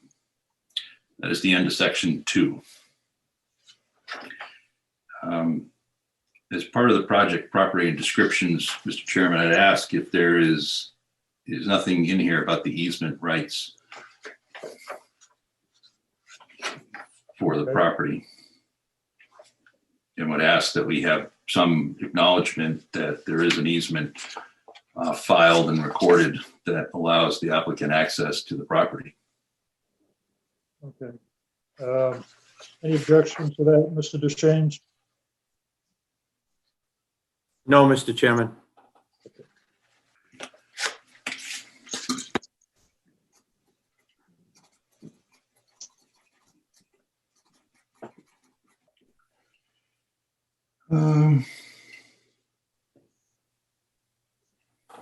Lisa, are you taking copious notes? I am. Okay. I am. We will try to send you them, but we'd appreciate you taking notes along with us here. Yeah, I Please. am. And I'm picking up a couple of typos as we go. So we're good with that. Okay, thank you. Section number 3, findings. So this is page 3, second half of the page. Number 1, the board notified all applicable local boards and commissions of the filing of their application by sending a copy thereof to such local boards and commissions for their recommendation, all of which have been made part of the record of these proceedings and have been taken into consideration by the board in rendering its decision. Number 2, during the course of the public hearing, town staff, boards and commissions, and local residents submitted oral and written testimony with respect to the proposed changes. The board considered the technical review of the town department heads, the independent site, traffic, and environmental peer reviews in regard to matters of public health and safety, environmental health and safety, traffic, site and preliminary stormwater management plans, and other issues of local concerns. Number 3, peer review was thorough and cooperative. 4, according to the Commonwealth's Department of Housing and Community Development, subsidized housing inventory, sometimes referred to as SHI, as defined in 760 CMR 56.02 as of February 2017, 3.5%, 3.5 of the town of Newbury's total housing stock constitutes SHI eligible housing as defined in 760 CMR 56.02.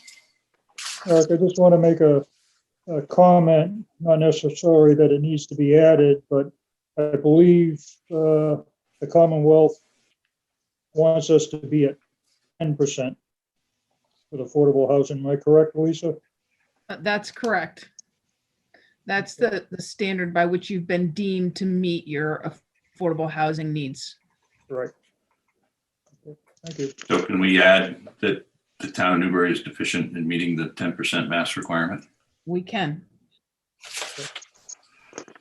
Number 5, board finds that the town of Newbury has a continued need for the affordable housing as required by general law, chapter 40B, and the project will provide such housing.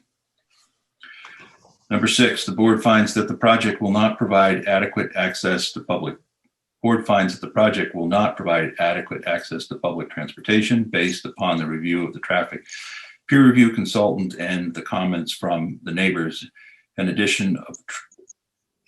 addition of traffic associated with the project will result in a significant increase in the number of vehicular trips on Pearson Drive and potentially the degradation of the current neighborhood use thereof. Number 7, the Mr. board. Chairman, could I make a comment, or do you want to wait till we get Nope. through a complete section? Go ahead, we'll go as we go. So make it- I'm just questioning the conclusion that based upon the review of the traffic peer review consultant, that the board determined that the project will result in a significant increase in the number of trips and potentially degradation of neighborhood use. Now, while the board may make that finding and certainly could do so based on the comments of the neighbors, I didn't see any such conclusions in the peer review, the traffic peer review report. If I'm wrong, I apologize, but I would ask that perhaps we look at the conclusions of the peer reviewer, and at least that's reflected correctly. Okay, we can take a look at that. This Lisa? does add review of the traffic peer review consultant and the comments from the neighbors. So it's not solely based on the traffic peer review consultant.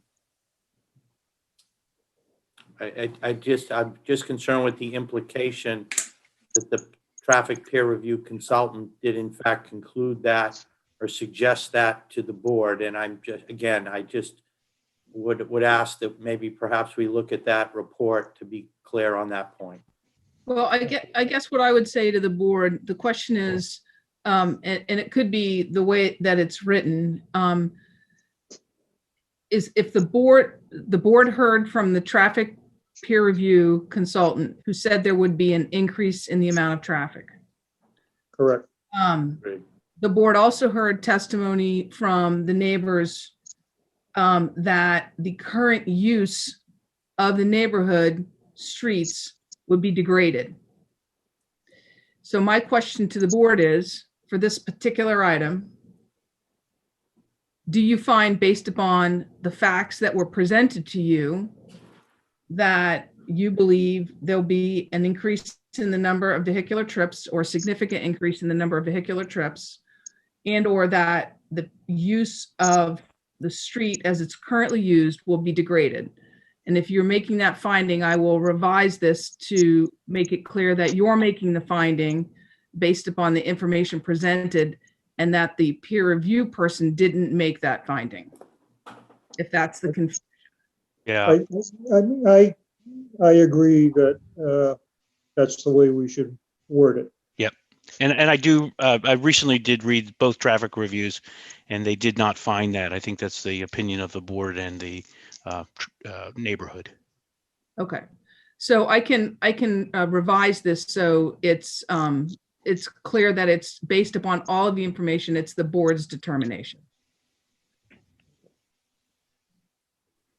Is that agreeable, Mr. Duchesne? Oh, yes, Mr. Chairman, that's fine. Thank you very much. Okay. Very All right, good. continuing. Number 7, the board finds that the single access roadway in the project may adversely impact existing local residents and existing use of Pearson Drive. Number 8, the board finds that the location and density of the project is inconsistent with the neighborhood development patterns. Number 9, the board relied upon an order of resource area delineation issued by the Newbury Conservation Commission approving the boundaries of the bordering vegetated wetlands and the isolated land subject to flooding on July 16th, 2019. Number 10, the board finds that a 23,515 plus or minus square foot isolated wetlands that provides vernal pool habitat is located within the southwestern portion of the site. This vernal pool also is associated with the aforementioned ILSF.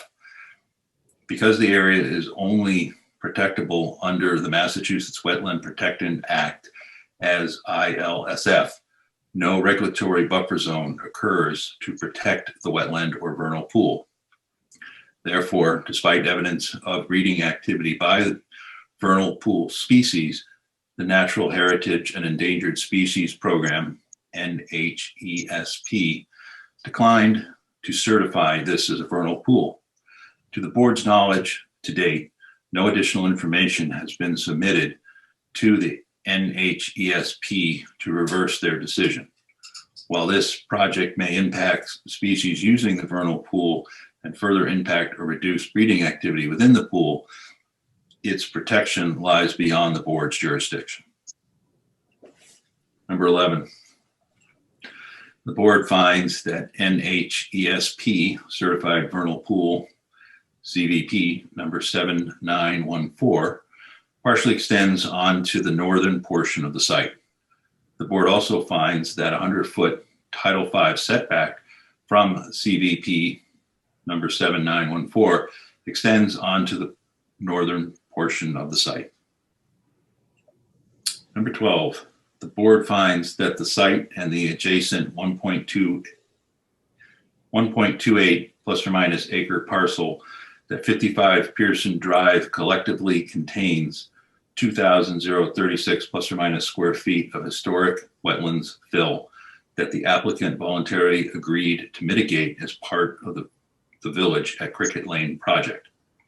The board also finds that the Village at Cricket Lane project proposes to permanently fill 1,730 plus or minus square feet of BVW and temporarily disturb 855 plus or minus square feet of the BVW. In total, the project will impact 4,624 plus or minus square feet of the BVW. Number 13, the applicant proposes to restore the 855 plus or minus square feet of temporarily impacted BVW and proposes 5,660 square feet of wetland replacement at a 1.5 to 1 ratio of mitigation to impact as detailed on the plan sheet 7 of 23. Board finds that the wetland restoration and replacement properly mitigates the historic and newly proposed wetland impacts. Number 14, to mitigate for vegetation removal and grading within the close proximity to the BVW, the applicant proposes to replant trees and shrubs along the C series wetlands between flags C6 and C22 and along the D series wetlands between flags D13 and D18 as detailed on plan sheets 7, 8, and 23. The board finds that the proposed tree and shrub planting should adequately mitigate any potential direct wetland impacts due to the buffer zone work in close proximity to the C and D series BVW, sorry. 15, notwithstanding the preceding findings, the board continues concerns with respect hereto. The board finds that when built in accordance with the plans and in compliance with the conditions herein imposed herein, the project will be consistent with local needs as such phrase is contemplated by General Law, Chapter 40B, Sections 20 through 23. The board also finds that any unmitigated impacts posed by the project will not outweigh the benefits provided by the project's affordable units. The board, number 16, the board also finds that the applicant has worked in good faith to mitigate adverse impacts to a reasonable and acceptable extent. Number 17, the board finds that during the hearing process, the applicant was cooperative and made changes to the plans in an effect to address concerns raised by the board and the abutters to the proposed project, notwithstanding that all of the concerns of the neighbors could not be addressed. Number 18, the board finds that the grant of waivers from local bylaws and regulations as described more fully in Section 4 and Exhibit C hereof is acceptable, although the grant of any waivers may cause adverse impacts to local concerns. Nevertheless, the board finds that the local concerns have been affected hereby do not outweigh the statutory requirements for the affordable housing. Number 19, notwithstanding waivers to local requirements and other adverse impacts to local concerns, the board finds that the project as presently designed and as conditioned by this decision will be consistent with local needs as such term is contemplated under General Law, Chapter 40B. Number 20, the board finds that the conditions imposed in the following section are necessary in order to properly address local concerns. The board finds that such conditions will not render the project uneconomical. To the extent that such conditions do render the project uneconomical, the board finds that the local concerns in imposing the same outweigh the statutory requirements for the affordable units that have been proposed. The end of the section.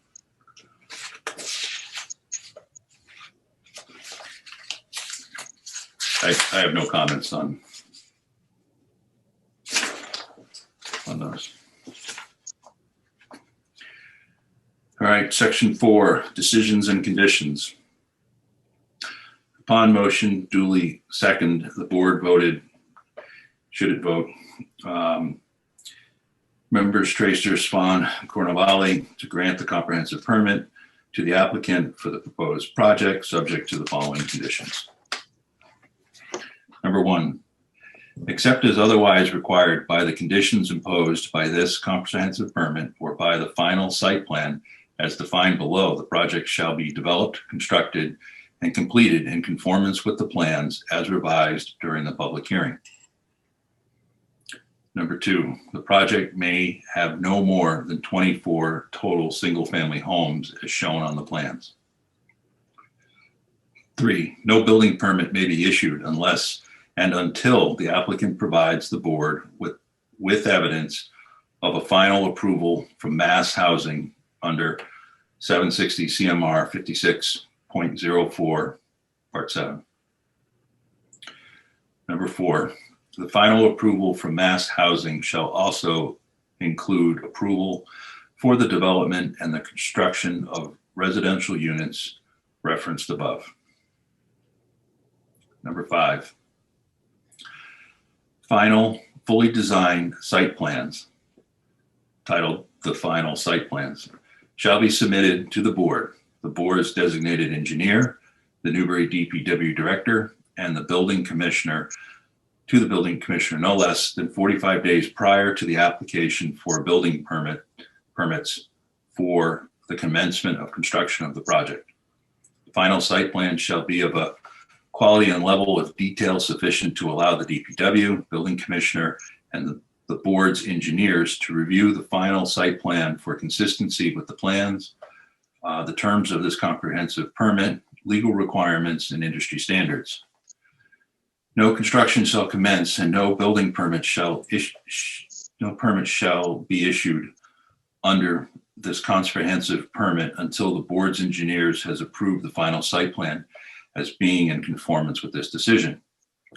Said approval is to be in writing. If no written response or comments have been given to the applicant by the board or the board's engineers concerning the final site plan within 45 days after the final site plan submission date, final site plan as delivered will be deemed to have been approved, provided that for good cause shown, the applicant shall allow a 30-day extension of such approval period. Nothing herein shall be construed to limit or otherwise affect the Newbury Building Department's authority and obligation under the state building code. The final site plan shall include, but not be limited to, the complete construction plans, final stormwater management plans, the erosion control plans, landscaping plans, and the lighting plan, as well as all other plans described below and that are customarily submitted for a project of this scope, as may be determined in the discretion of the board's engineer. The 45-day period under this paragraph shall not commence if the board's engineers notifies the applicant in writing that the final site plans are incomplete. Number 6, the final site plan shall include the final architectural plans. The final architectural plans shall be substantially in conformance with the building layouts as represented on the plans submitted to the board. Number 7, the final site plan shall include a recordable condominium plan that conforms to detailed requirements of this decision. No building permits shall be issued unless and until said condominium plan is approved by the board. Such approval not to be unreasonably withheld, and evidence of the recording of the condominium document is provided to the board and the building commissioner. The approval of such condominium documents may be accomplished at a regular meeting of the board. Number 8,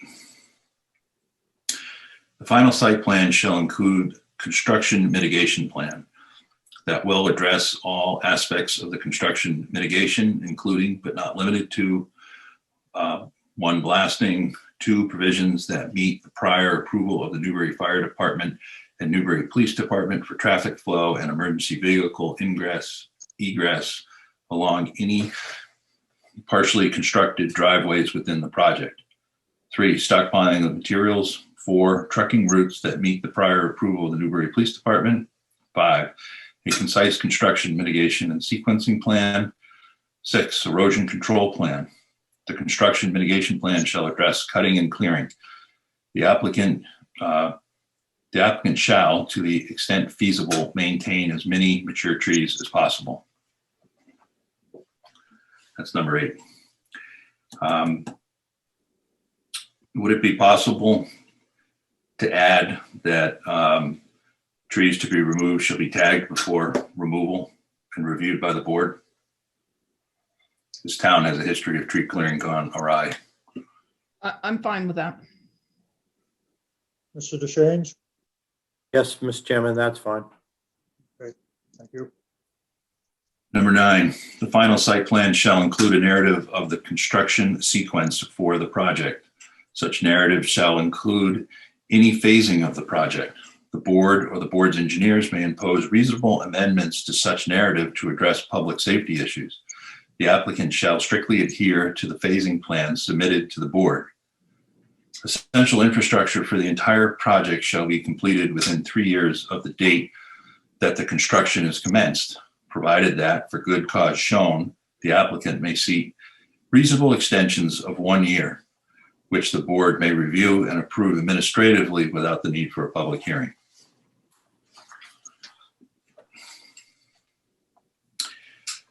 My only comment there is the 3 years standard. Does Mr. Erickson have a comment on what he envisions the construction period to be? That's you can answer that, but that's your regulatory requirements. I don't know, Doug, if you want to answer that at all.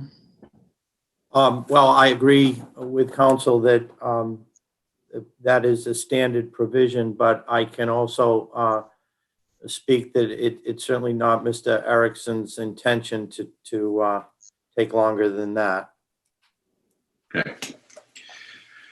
Number 10, the applicant shall be responsible for scheduling a pre-construction meeting with the board's engineers or its assigned agent and the town conservation agent 30 days before the commencement of work on the project. The applicant shall provide a construction sequencing schedule at this meeting.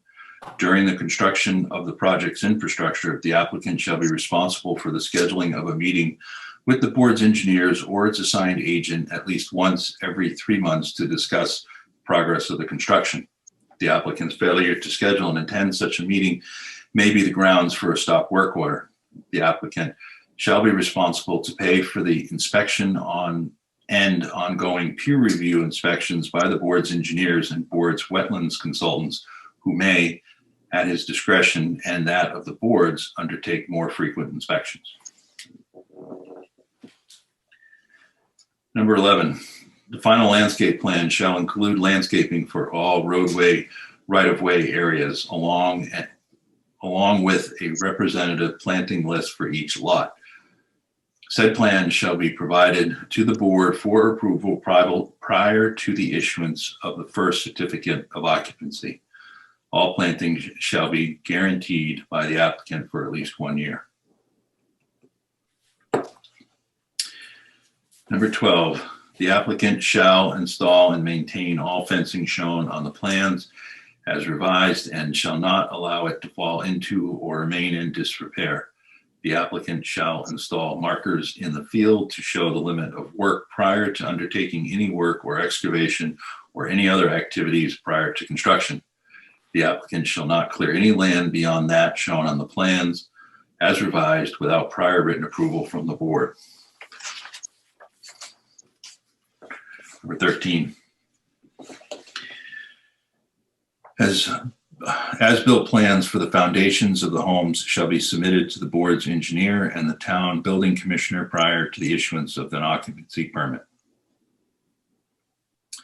Number 14, prior to the construction of the big block gravity retaining wall, noted as shade concrete, along the entrance roadway, the applicant shall submit stamped final design plans for the modular wall system to the board's engineer. These plans must be accompanied by an engineering certificate that the final wall design has not deviated from the approved site plan relative to the extent of temporary or permanent wetland impacts, nor shall the wall be longer than depicted on the approved plans. Following the installation of the first base course of the retaining wall, an as-built plan shall be submitted to the board's engineers to confirm proper layout and location according to the approved plans prior to the placement of subsequent blocks. Number 15. The applicant shall connect the project as revised to the Byfield water system of the Byfield Water District. However, no connection to or extension of the public water system shall be permitted until the Byfield Water District reviews and approves the same after receipt of the full and complete plans therefore. Such approval from the water district shall be based on technical requirements and shall not be unreasonably withheld. No building permits shall be issued until the applicant provides the board with evidence that it has received such administrative approval from the water district. Number 16, the final site plans shall depict the final design of the drainage system that exhibits compliance with all applicable best management practices and any applicable stormwater management guidelines promulgated by the DEP or the Commonwealth of Massachusetts, including additional requirements that may have been imposed by an order of conditions or amended final order of conditions for the project. Number 17, no building permit shall be issued unless until the applicant provides evidence to the building commissioner that it has obtained any and all necessary orders of conditions from the Newbury Conservation Commission or superseding final order of conditions from Massachusetts Department of Environmental Protection. In the event that there are changes to the plans as such of the foregoing permits, the applicant shall return to the board and request the modification to this permit. Number 18, no building permit shall be issued until the applicant has received a Title V from the Board of Health or the Department of Environmental Protection to provide sanitary sewer service for each lot. Number 19, upon completion of the stormwater management system, the applicant's engineer shall provide a report to the board's engineers with a copy of the board certifying that the stormwater management plan was installed in accordance with the approved plans.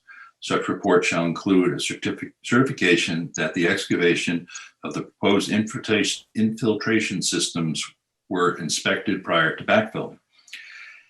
An as-built plan of the stormwater management system shall be provided with the report and shall include a copy of the electronic, include a copy in electronic format.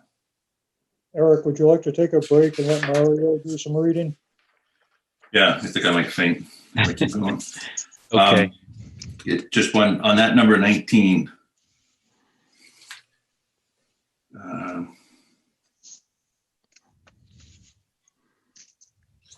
Is there anything to say that the as-built is prepared by an engineer?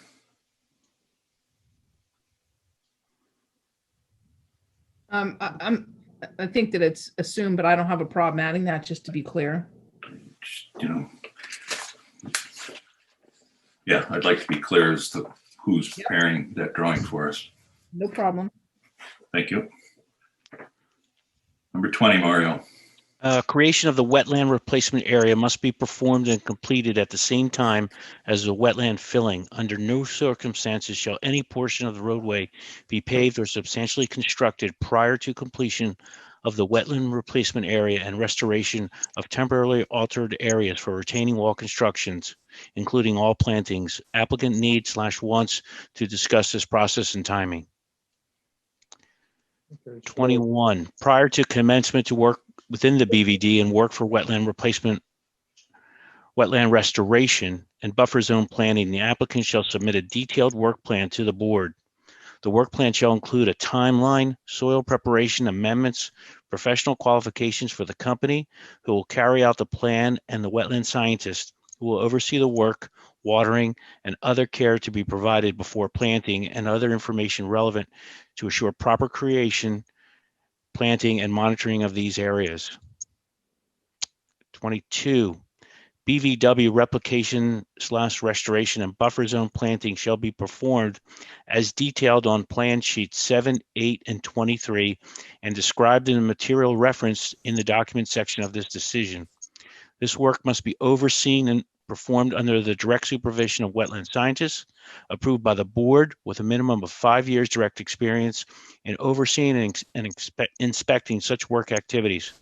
Currently, Nor's Environmental is performing these services for the applicant. Should the applicant decide to change wetland scientists, the board shall first approve such change, which approval shall not be unreasonably withheld.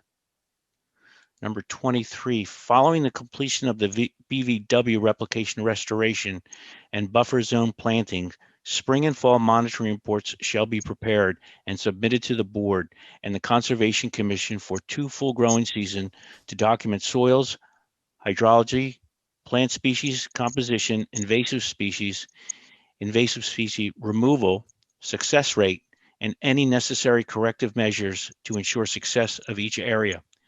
A minimum of 75% survival of native woody non-invasive species and 75% cover of native non-invasive herbaceous species is required to be considered successful.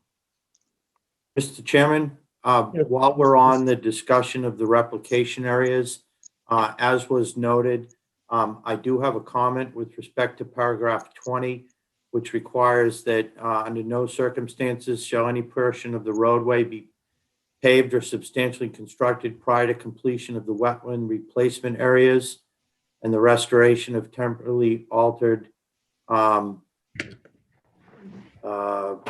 areas. It also requires that the creation of the wetland replacement area be performed and completed at the same time as the wetland filling. And I do see that Ann Martin is on the call. So if I could, our concern with that provision as it's written is that we will actually have to substantially construct the roadway in order to even get to and build the restoration areas. So it's not practical that we can't substantially construct the road prior to doing the wetland replacement areas because we need to get the road built to get there. The other concern we have is with respect to the wetland replacement areas being performed at the same time as the wetland filling.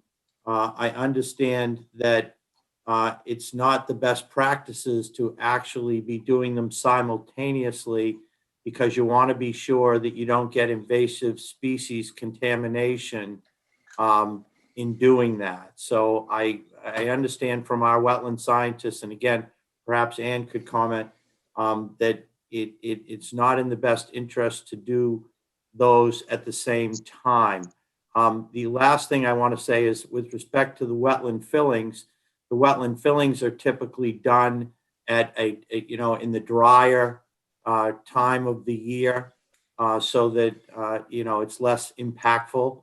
And yet the replication areas are usually done in the fall, where they'll have the greatest chance of being successful. So I would suggest that perhaps we, in working with your wetland scientists and our wetland scientists, we could reword this to allow for a practical progression of the road to allow us to get to the replication areas, and then allow us to do the wetland impacts during the drier time of the year, and get any invasive species out before we start creating wetland replication areas. So again, we have no issues with the requirements of what we need to do. It's just we want to make sure that the scheduling of those is done in a manner that allows us to do it in a practical progression. So Ann, you comment on Mr. DeShane's request? I can. I'm trying to remember all the things that you said because you covered quite a bit of territory. Well, first of all, we need to do some road work to get to the replication areas. I'm looking at the plans right now. Can you explain to me why you need to do road work to get to the replication area? And one of my concerns is that if you build the stormwater basin I don't know what the number is. I'm trying to find it on here. There's a stormwater basin between the roadway and the wetland, and the area where the wetland crossing is to build the replication area is. And one of my concerns is that you need to build the wetland replication area before you construct that basin, or that is going to that's going to cause some problems. I'm looking at the plan and I don't see that you need to substantially construct the road. I can share with you the reason why I suggested a condition like that. And I have seen this bear itself out more times than I wanted to, even when I tried to keep it from happening. The wetland replacement area always gets postponed and never gets done in a timely manner. And almost always what happens, and I have seen this on projects recently, that your wetland scientist is the wetland scientist on the project, not that they control the course of the construction timeline. But what's important to the applicant is to fill the wetland and to proceed forward in their project so they can build their houses. What always seems to be less important is constructing the mitigation, and it always lags behind. So in the interest of completing the mitigation in a timely manner, I was seeking a way to connect something that was important to the applicant to constructing the replication area in a timely manner. Mr. Chairman, Erickson. if I could, I understand Ann's concern, and the problem is that we have to get heavy equipment and trucks past our initial roadway wetland crossing in order to reconstruct the wetlands replication area. So I would suggest a performance standard that says something like, before the issuance of the 8th occupancy permit for the development, the wetlands replication be done, because we do have to create that roadway on the other side. If we started work in July or August, for instance, and did our initial wetlands crossing to do our roadway infrastructure during the summertime, where the water table is low and the rains are low, it's not going to be an issue for us. But we're still not going to want to plant our wetlands replication plants in July and August. We're going to want to plant them in September and October, when the fall weather is going to give the plants a better chance to survive. So I think it'd be better to tie it to the progression of the project rather than say it has to be done before we do the infrastructure on the roadway. I don't have a problem with tying it to progress. I would highly discourage the board, based on my personal experience, from linking completing a replication area to an occupancy permit, because in the realities of the way towns operate, there is a disconnect between the issuance of an occupancy permit and execution of the mitigation for wetland replication. There's too far of a disconnect. We might be able to link it to something else, but I think it should be something earlier in the project. And I wasn't saying that you couldn't start building the road. I was implying that you couldn't pave the roadway or substantially complete the entire roadway. I was not trying to imply that you could not start to construct the roadway, because you're going to have to do that for the filling and the retaining wall along the edges. But there needs to be something earlier, way earlier than an occupancy permit for a unit, for that mitigation to be completed. So I have my recommendation. I have a suggestion, maybe, Mr. Chair. Yes, please. So I think that I wonder if Ann can go back, hearing now the concerns, and maybe that Mr. Erickson had suggested about the progression as opposed to an occupancy permit, and come back with a revision on this that assures that the plantings are done in an appropriate time period, but also in a timely time period, and that the construction is done so we can clean up this a little bit so the road can start to be constructed in order to get where they need to get and get heavy equipment in, but that the plantings and the wetlands replication is not left behind. So I think that what the comments are clearer now, for sure. I think that to Ann and I, and let us take a whack at revising this to address Ann's concerns, but make it in a practical a solution as well. Does that work, Ann? Oh yeah, that works. And we might be able to talk offline a little bit about how the applicant sees this project rolling out for some timelines. Okay. We'd have to be happy to participate in that discussion. Okay. So we can move on? I think so. Yes, Everybody- Mr. Chairman. Okay, thank you. Number 24, as soon as possible, all disturbed areas shall be brought to final grade and shall be permanently stabilized by loam, seeding, or other measures acceptable to the board's engineer.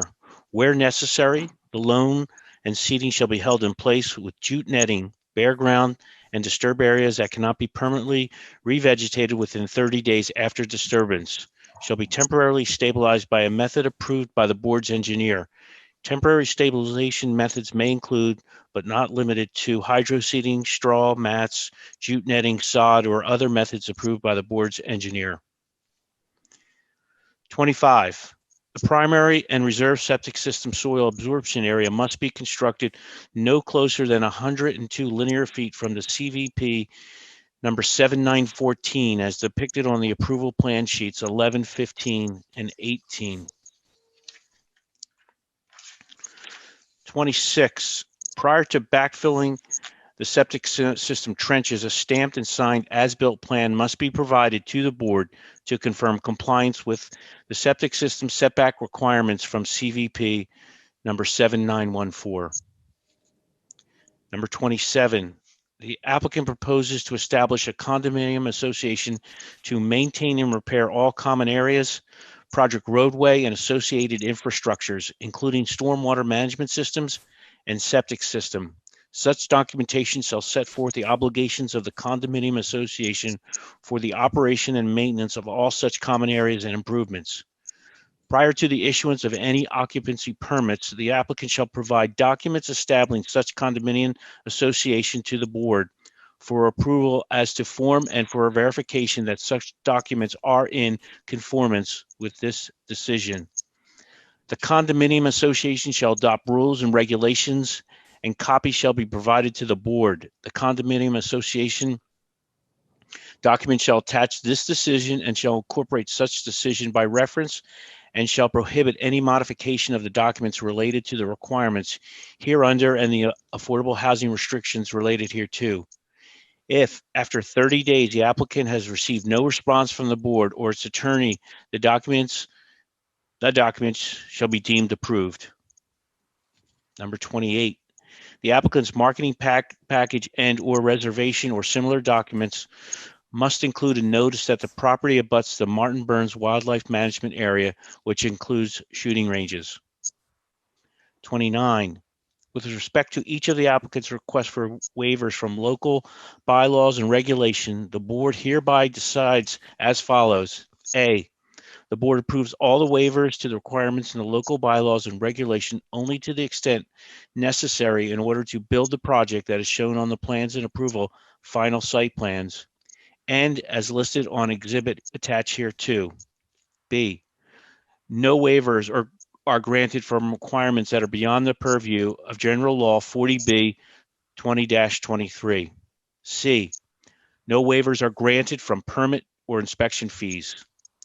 D, any bylaw or regulations not consistent with the project as approved and not expressly waived hereunder shall be strictly enforceable.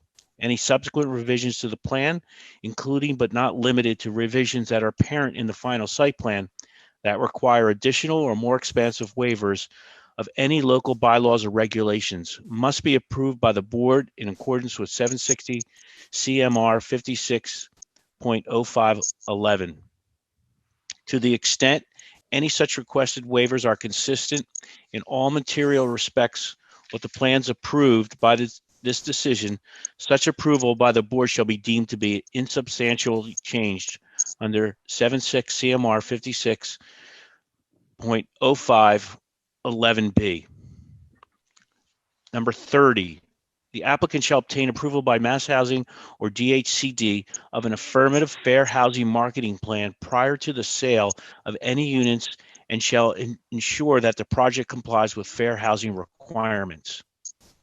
Number 31, all of the project's affordable units shall be restricted in perpetuity for sale to households earning no more than 80% of AMI.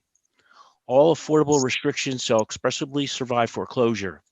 The deed rider that are required in order to ensure the restrictions on affordability are subject to the review and administrative approval of the board, which may consult with town council. Evidence of the recorded deed rider for each affordable unit shall be provided to the board. The final site plan shall include a designation of the initial location of all affordable units as presented to this board. Said location shall not be changed without the board administrative approval unless applicant is required by Mass Housing or DHCD to do so, in which case the board's approval shall not be required, but the applicant shall notify the board in writing of any change.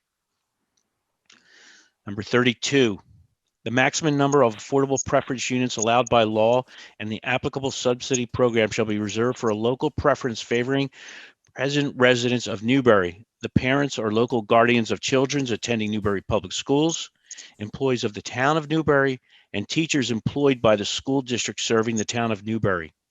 The applicant shall cooperate with the town staff seeking and securing such local preference. A lottery shall be established in a form approved by the subsidizing agents to effectuate any approval local preference with an approved secondary lottery for all other applicants. The board shall be kept appraised of all events in the lottery process. No occupancy permits may be granted until the board is in consultation with its council, has approved the lottery plan, such administrative approval not to be reasonably withheld. The board shall be kept apprised of all events in the lottery process. Number 33, so as to ensure that the construction and eventual sale of the affordable units remain on pace with market rate units, a minimum of 1 out of every 4 units constructed shall be affordable unit. The applicant shall work with all due efforts to prepare and institute the marketing plan and lottery.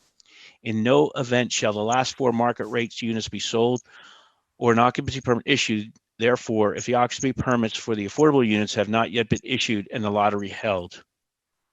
Number 34, In the event that the applicant is unable to locate an income-eligible buyer, the applicant may rent the affordable units to an income-eligible renter, subject to the terms and conditions imposed by the subsidizing agency. 35, evidence of fully executed and recorded regulatory agreements for the project shall be provided to the board and the building commissioner prior to the issuance of any building permits. Number 36, monitoring agent for the project shall be qualified entity approved by the Mass Housing or DHCD. The applicant shall provide the board with copies of any and all correspondence, documents, and statements required by any affordable monitoring service agreement, the regulatory agreement, or any applicable laws or regulation provided by the applicant to the monitoring agent or from the monitoring agent to the applicant. Copies of the fully executed affordable monitoring service agreements for the project shall be provided to the board prior to the issuance of occupancy permits. Number 37, the applicant's profit for the project shall not exceed limitations imposed by applicable law and as may be prescribed under the affordable monitoring or regulatory agreements. The town shall not be party to the regulatory agreement, but evidence of a fully executed and recorded regulatory agreement for the project shall be provided to the board and the building commissioner prior to the issuance of any building permits. Additionally, the board shall be provided with a copy of any and all limited dividend audits, certified cost, income statements, as well as any other public records that are shared by and between the applicant and the monitoring agent. As the applicant is a limited dividend entity, all excess profits shall be used for affordable housing purposes in the town of Newbury. 38. The applicant is responsible for the preparation and execution of any documents that may be required by DHCD in order to have at least 25% of the units in the project included on the town's subsidy housing inventory, with cooperation of the town as may be necessary to accomplish the foregoing. Mario, hold on a second.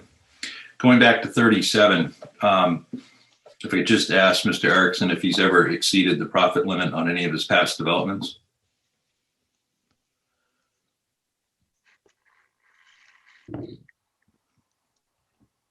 Hello.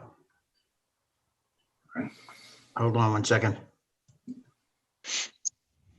Hello. Yep, we can hear you. Hi. I have not to date on the first four. We're finishing up the last project that we did in Westford now. We'll be pretty close, but it hasn't been submitted to the Mass Housing yet. Okay. Thank you. Number 39, as security for completion of the infrastructure shown on the final site plans, including but not limited to the driveways, sidewalks, parking, stormwater management system, lighting, water and septic systems, wetland replacement, wetland restoration, buffer zone planning, landscaping and utilities, collectively the infrastructure, the release of the occupancy permits for the 4 final units as surety and shall be subject to the following restrictions. A, no occupancy permit for the building shall be issued until 1, the way shown on the final site plans providing access to the subject unit building has been installed, accepted in the final course of pavement and curbing for the roadway, sidewalk, driveway, and parking area. 2, all other infrastructure as shown on the final site plan essentials for such buildings as approved by the board's engineer or designated agent has been constructed or installed so as to adequately serve said building. The final infrastructure for the project, including but not limited to the final course of pavement and curbing, shall be installed prior to the occupancy of the final 4 market rate units.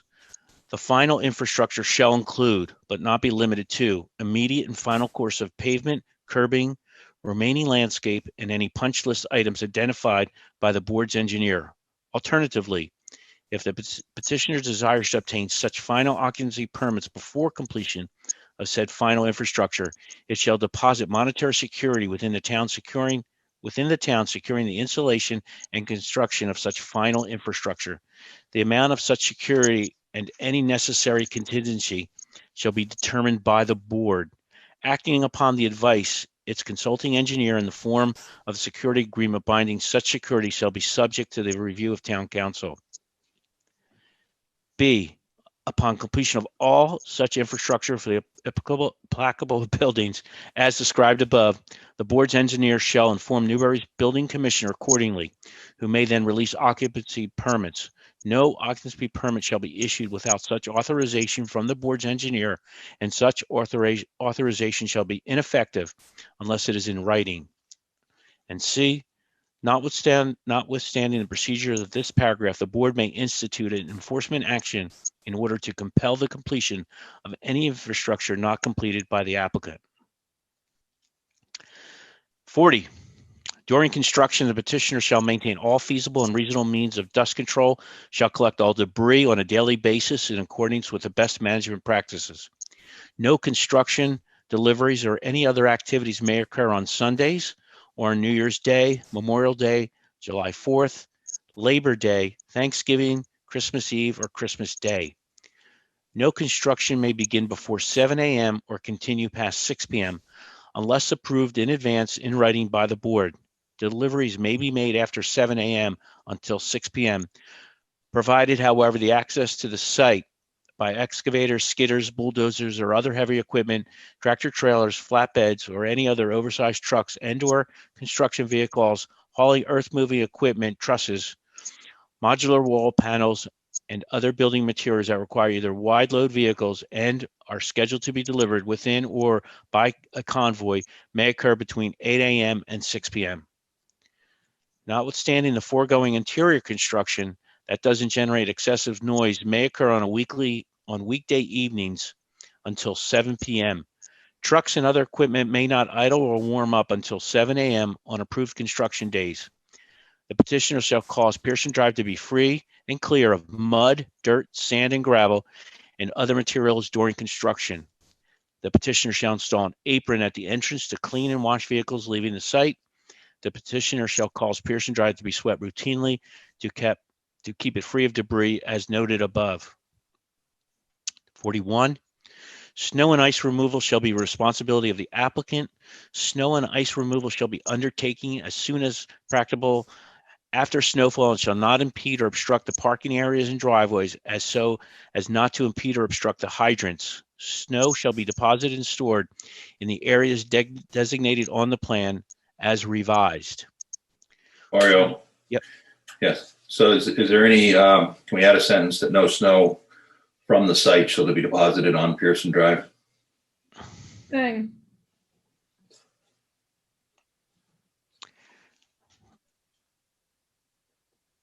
And is the applicant? What about any additional snow that the snow areas does not compensate for?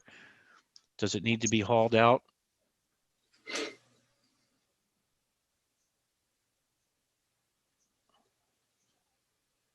I can add that. I don't know what the applicant's comments are, but I certainly can add that. When you say applicant, you also mean this is during construction so that this then passes to the HOA. Yeah, that would be right. That would be for this condition. It's successors and assigns. Yes. Okay. Thank you. 42. The roadways, infrastructure, and open space depicted on the plan shall be maintained by the applicant or a condominium association. The trash and recycle shall be private and shall be the responsibility of the condominium association in conformance with the Town of Newbury trash and recycling regulations and policies. Number 44, the board's engineer or its assigned agent shall be charged with general oversight over the infrastructure construction activities at the project. In this capacity, the board's engineer or its assigned agent shall, during periods of active construction, conduct periodic inspections as reasonably necessary to ascertain the status and nature of work at the site, provide reports to the board as deemed necessary. In addition, the applicant shall also provide the board's engineer or its assigned agent with any pertinent photographs, logs, data, or other information that may be helpful in the monitoring process. Number 45, the board's engineers or agents, reasonable fees for any service contemplated hereunder shall be paid by the applicant in the manner prescribed by General Law 4453G. The applicant shall also pay for all third-party inspections of project and infrastructure as may be reasonably required by the board's engineer or the town's building commissioner. The scope of such review to be agreed upon by the board and the applicant prior to the commencement of work by the review consultant. 46, except as may be otherwise required in this permit, changes to this project and the conditions contained herein shall be processed in accordance with 76 CMR 56.0511 and may be amended or recodified. Number 47, this permit shall not be valid until recorded with the Essex South Registry of Deeds, and evidence of such recording is provided to the Building Commissioner and Board of Appeals.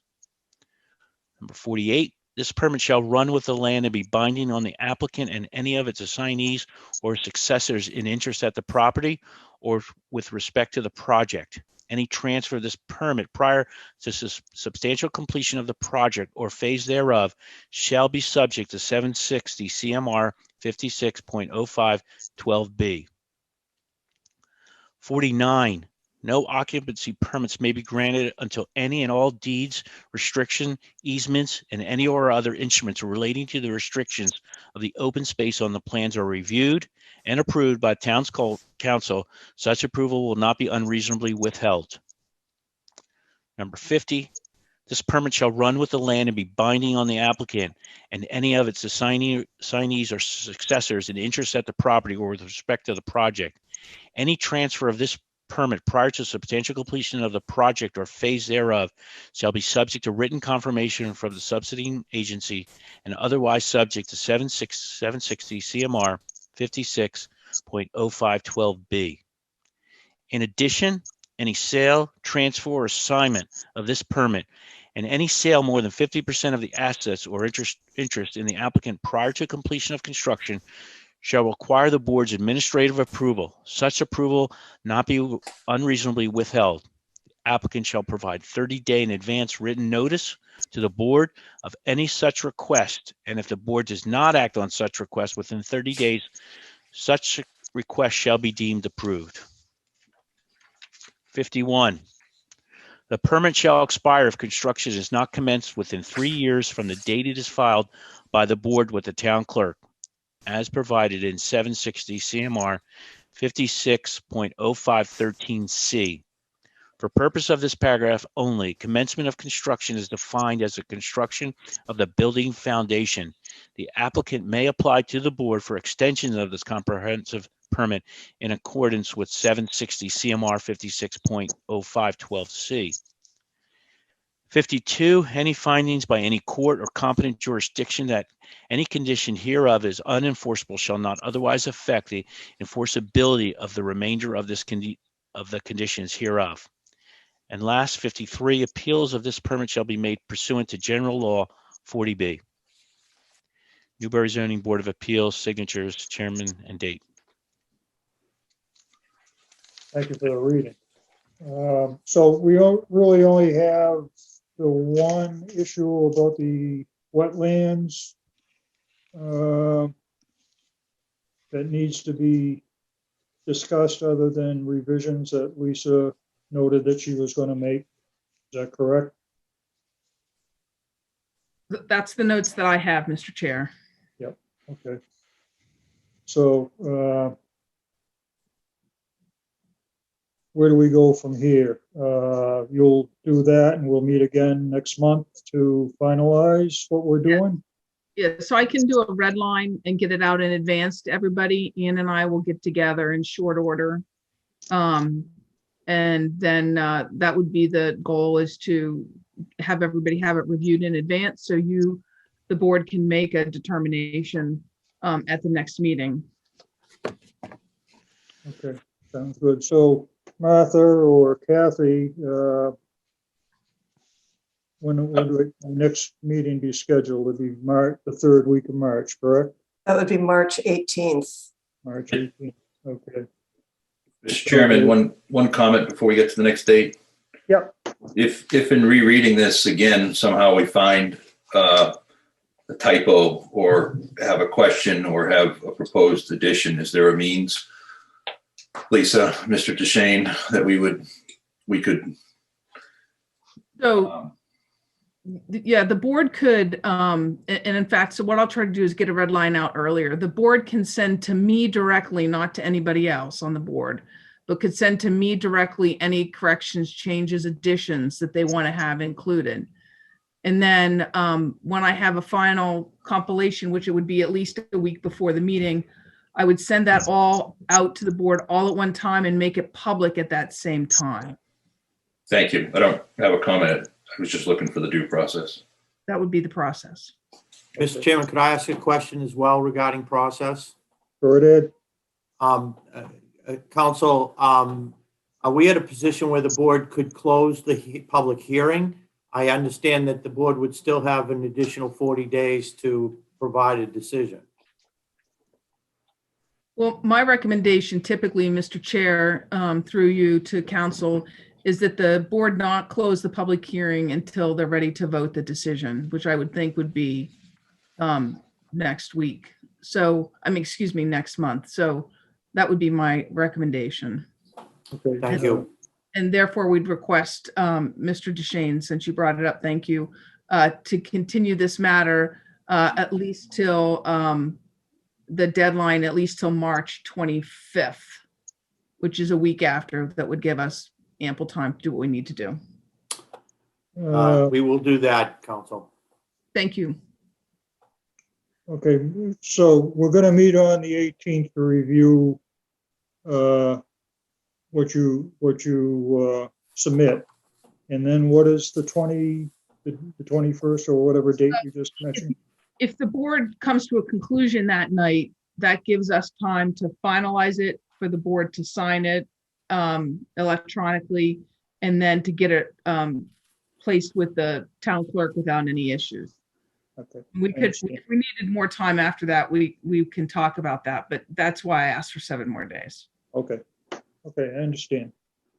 So we have a motion to continue the hearing to. Excuse me, Mr. Chair. I'm just wondering if you're going to open to public comment tonight. We sat through an hour and a half of 2 neighbors of Mr. Salmonen's making comments back and forth, and Pearson Drive has been waiting patiently. At the beginning of the hearing, I said that we weren't going to open up the public comment tonight. I think that's a travesty. We have some input about what could be done, and I think it's an abomination that we sat through an hour and a half of Mr. Salmonen's 2 neighbors making comments when this is going to impact our entire community and our families, and you're unwilling to listen to us tonight. It's an abomination. Okay. How did we, Martha, how did we get somebody on without a raised hand? Her hand was raised. I was actually going to ask whether you wanted to take comment, because I know in the beginning you said that there would be no public comment, but I hadn't gotten to that point yet. So her hand is raised. Eric and Mario, do you want to take any public comment? Yeah, I would think that if we're getting towards the end here, that yes, this is the last chance to make comment, to act on it if we're moving in a timely manner. Okay, well, then we will. We'll take raised hands, and I would appreciate that you provide us new information and not a rehash of things that we've gone over in the past. So go ahead, Martha, whoever has a hand raised. So Melissa Goldner, who just spoke, has her hand raised. Thank you. I appreciate that, Mr. Chair, reconsidering. I do have a few things just to point out. The average medium income, mean income of Newbury is $131,959.62. 80% of that is $105,567. Mr. Erickson at the last meeting stated that his target audience for the homes in this development are teachers and nurses. As a public school teacher, I will tell you, I do not make $105,000. So we will very clearly be priced out of and I misspoke at the last meeting, the 6 houses that are going to be meant as low income houses in this community. And again, I will point out, I know that I did say this last time, but it is for a 0.1% increase in Newbury that you are proposing to sell out our entire neighborhood. My proposal or change to that I would suggest that all of the houses then be low income. If we are going to go ahead with some 40B housing off of Pearson Drive, they should all be low income so that we actually make a substantial dent in the Newbury low income housing issue. Also, I appreciate that we are addressing the wetlands. I think it's a travesty to destroy any wetlands whatsoever. I think that destroying them is basically like saying, hey, we're going to bulldoze your entire neighborhood, but don't worry, even though you're going to be in your houses, we'll build it later. It's awful. So I appreciate that they're working on addressing that. I am alarmed at hearing that loam and grass seed will be planted in these yards. It's 2021. I think we can come up with a little more eco-friendly alternate to that 1950s style green grass lawn if we're going to be destroying wetlands. So I would ask for an addition that permaculture or other such green friendly, eco-friendly landscaping be used in all of the landscaping in the new community if it does go forward. I also would ask that, considering all of the large construction vehicles and the fact that I know we sent a letter that there are at least 20 children on the road on Pearson Drive that are under 10 years old. My own 2 children, 3 and actually 4 next week, and 6 on top of that, use the road, and there are no sidewalks, and people do already fly down the road. That Mr. Erickson install speed bumps and sidewalks prior to beginning construction on Pearson Drive so that our children may safely continue to use the street. I also am concerned that deliveries are not going to be allowed on all the Christian holidays. However, you're forgetting Jewish holidays, and we do have Jewish families on the street. So I would ask that you add Passover, Rosh Hashanah, Yom Kippur, and Hanukkah to that list. I also am concerned that deliveries would be allowed at 7 a.m. The Triton Regional School District does bus runs around on our street. It usually comes between 7:10 and 7:20, depending on the day. So I would be concerned that there would be large vehicles and deliveries being made while our children are walking to and from the bus stop. So I would ask that you push that back till all the children were in school. And that no deliveries be made after 3 p.m. when our children are returning home from school and using the street to play basketball and hockey and ride their bikes and scooters with their friends. And the issue of sweeping, I appreciate the intention of wanting to keep Pearson Drive clean. Everybody on Pearson Drive who has seen the street sweeper go by, the twice a year that it does, knows that all of the dirt and soot and salt that accumulates over the course of the winter just ends up in our gardens. So I would ask that there be a more creative solution than just sweeping the debris off of the street itself and onto the gardens and yards of the residents of Pearson Drive. Thank you again for allowing public comment. I really appreciate that. And I hope that you will reconsider approving this permit. It will do incredible damage to the community of Pearson Drive. And it will change the way that we are raising our families, which is really upsetting to those of us who live here and have small children. So thank you. Mr. Chair, I just want to clarify things. So a couple of things. So I was going to ask you too. yeah, just two items in particular. So the median income for these homes, the price is not based upon Newbury's median income. It's based upon a larger area from Boston to Lowell. And so that was the number that Walter Erickson used last time. Or I don't know if he had it, but it changes regularly. It's reset by DHCD and it's governed by DHCD. So it's not the Newbury median income. It's a much larger geographic area. the other in the decision related to the loam and grass, that actually is a dust control mechanism. It didn't go to how they're going to plant their yards or not plant their yards.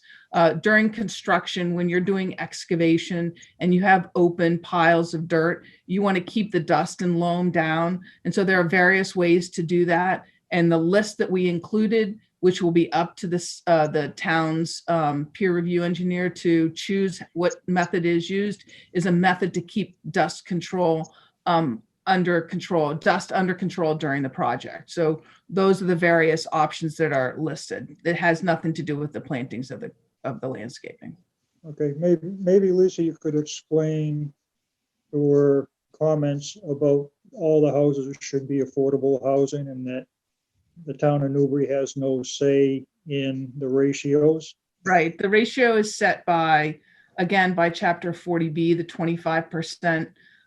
If the ratios can be less than 25% if the affordability is lower. So you could if you went to 60% affordability, you could actually go to 20% affordable housing units, which doesn't help much at all either with your affordable numbers. But the ratios, if the board insisted that more units be affordable, the question is whether or not the project would be economical and whether that has an impact on the regional need for affordable housing. So that it's really governed by the statute and the regulations. Thank you. Okay, anybody else, Martha? I'm not seeing, oh yes, Brad Smith. Okay. Hi, I just observation and question for the board. After watching the prior hearing about the Salmonen property, multiple times we heard that you had concerns that their addition was going to be significantly more detrimental to the neighborhood. And you then consequently had them go back and revise their plan. Using that same thought process, this development significantly is more detrimental to this neighborhood. Why? I don't know. I don't see the consistency there. Okay, Lisa, could you maybe give a quick comparison between the PALD and the 40B laws? Sure. So there are different standards of review depending what permits an applicant is seeking. So for example, if an applicant is seeking a variance under Chapter 40A, Section 10, the applicant has to prove a hardship related to the shape, topography, or soil condition of the land that they didn't create, in which will not derogate the purpose and intent of the zoning bylaw. If they're seeking a special permit under Chapter 40A, Section 9, the question is whether or not the modification to a pre-existing non-conforming structure is substantially more detrimental to the neighborhood. Those standards don't apply under Chapter 40B.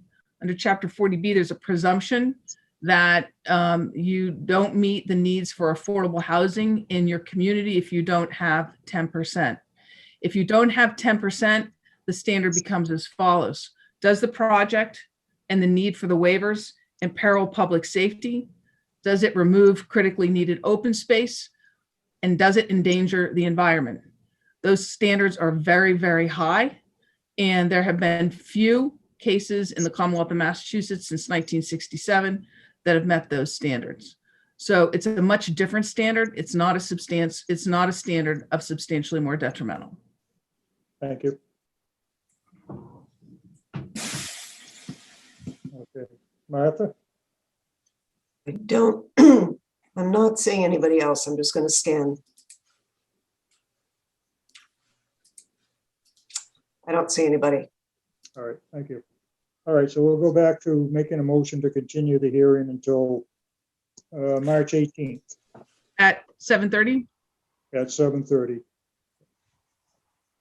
I'll make a motion to continue the hearing until March, what was it, 18th. 18th Second at that motion. 7:30. All in favor, Eric, Yes. Mario, Yes. and I vote yes. Motion passes. Thank you, Mr. Chairman, members of the board. Good evening. Thank you.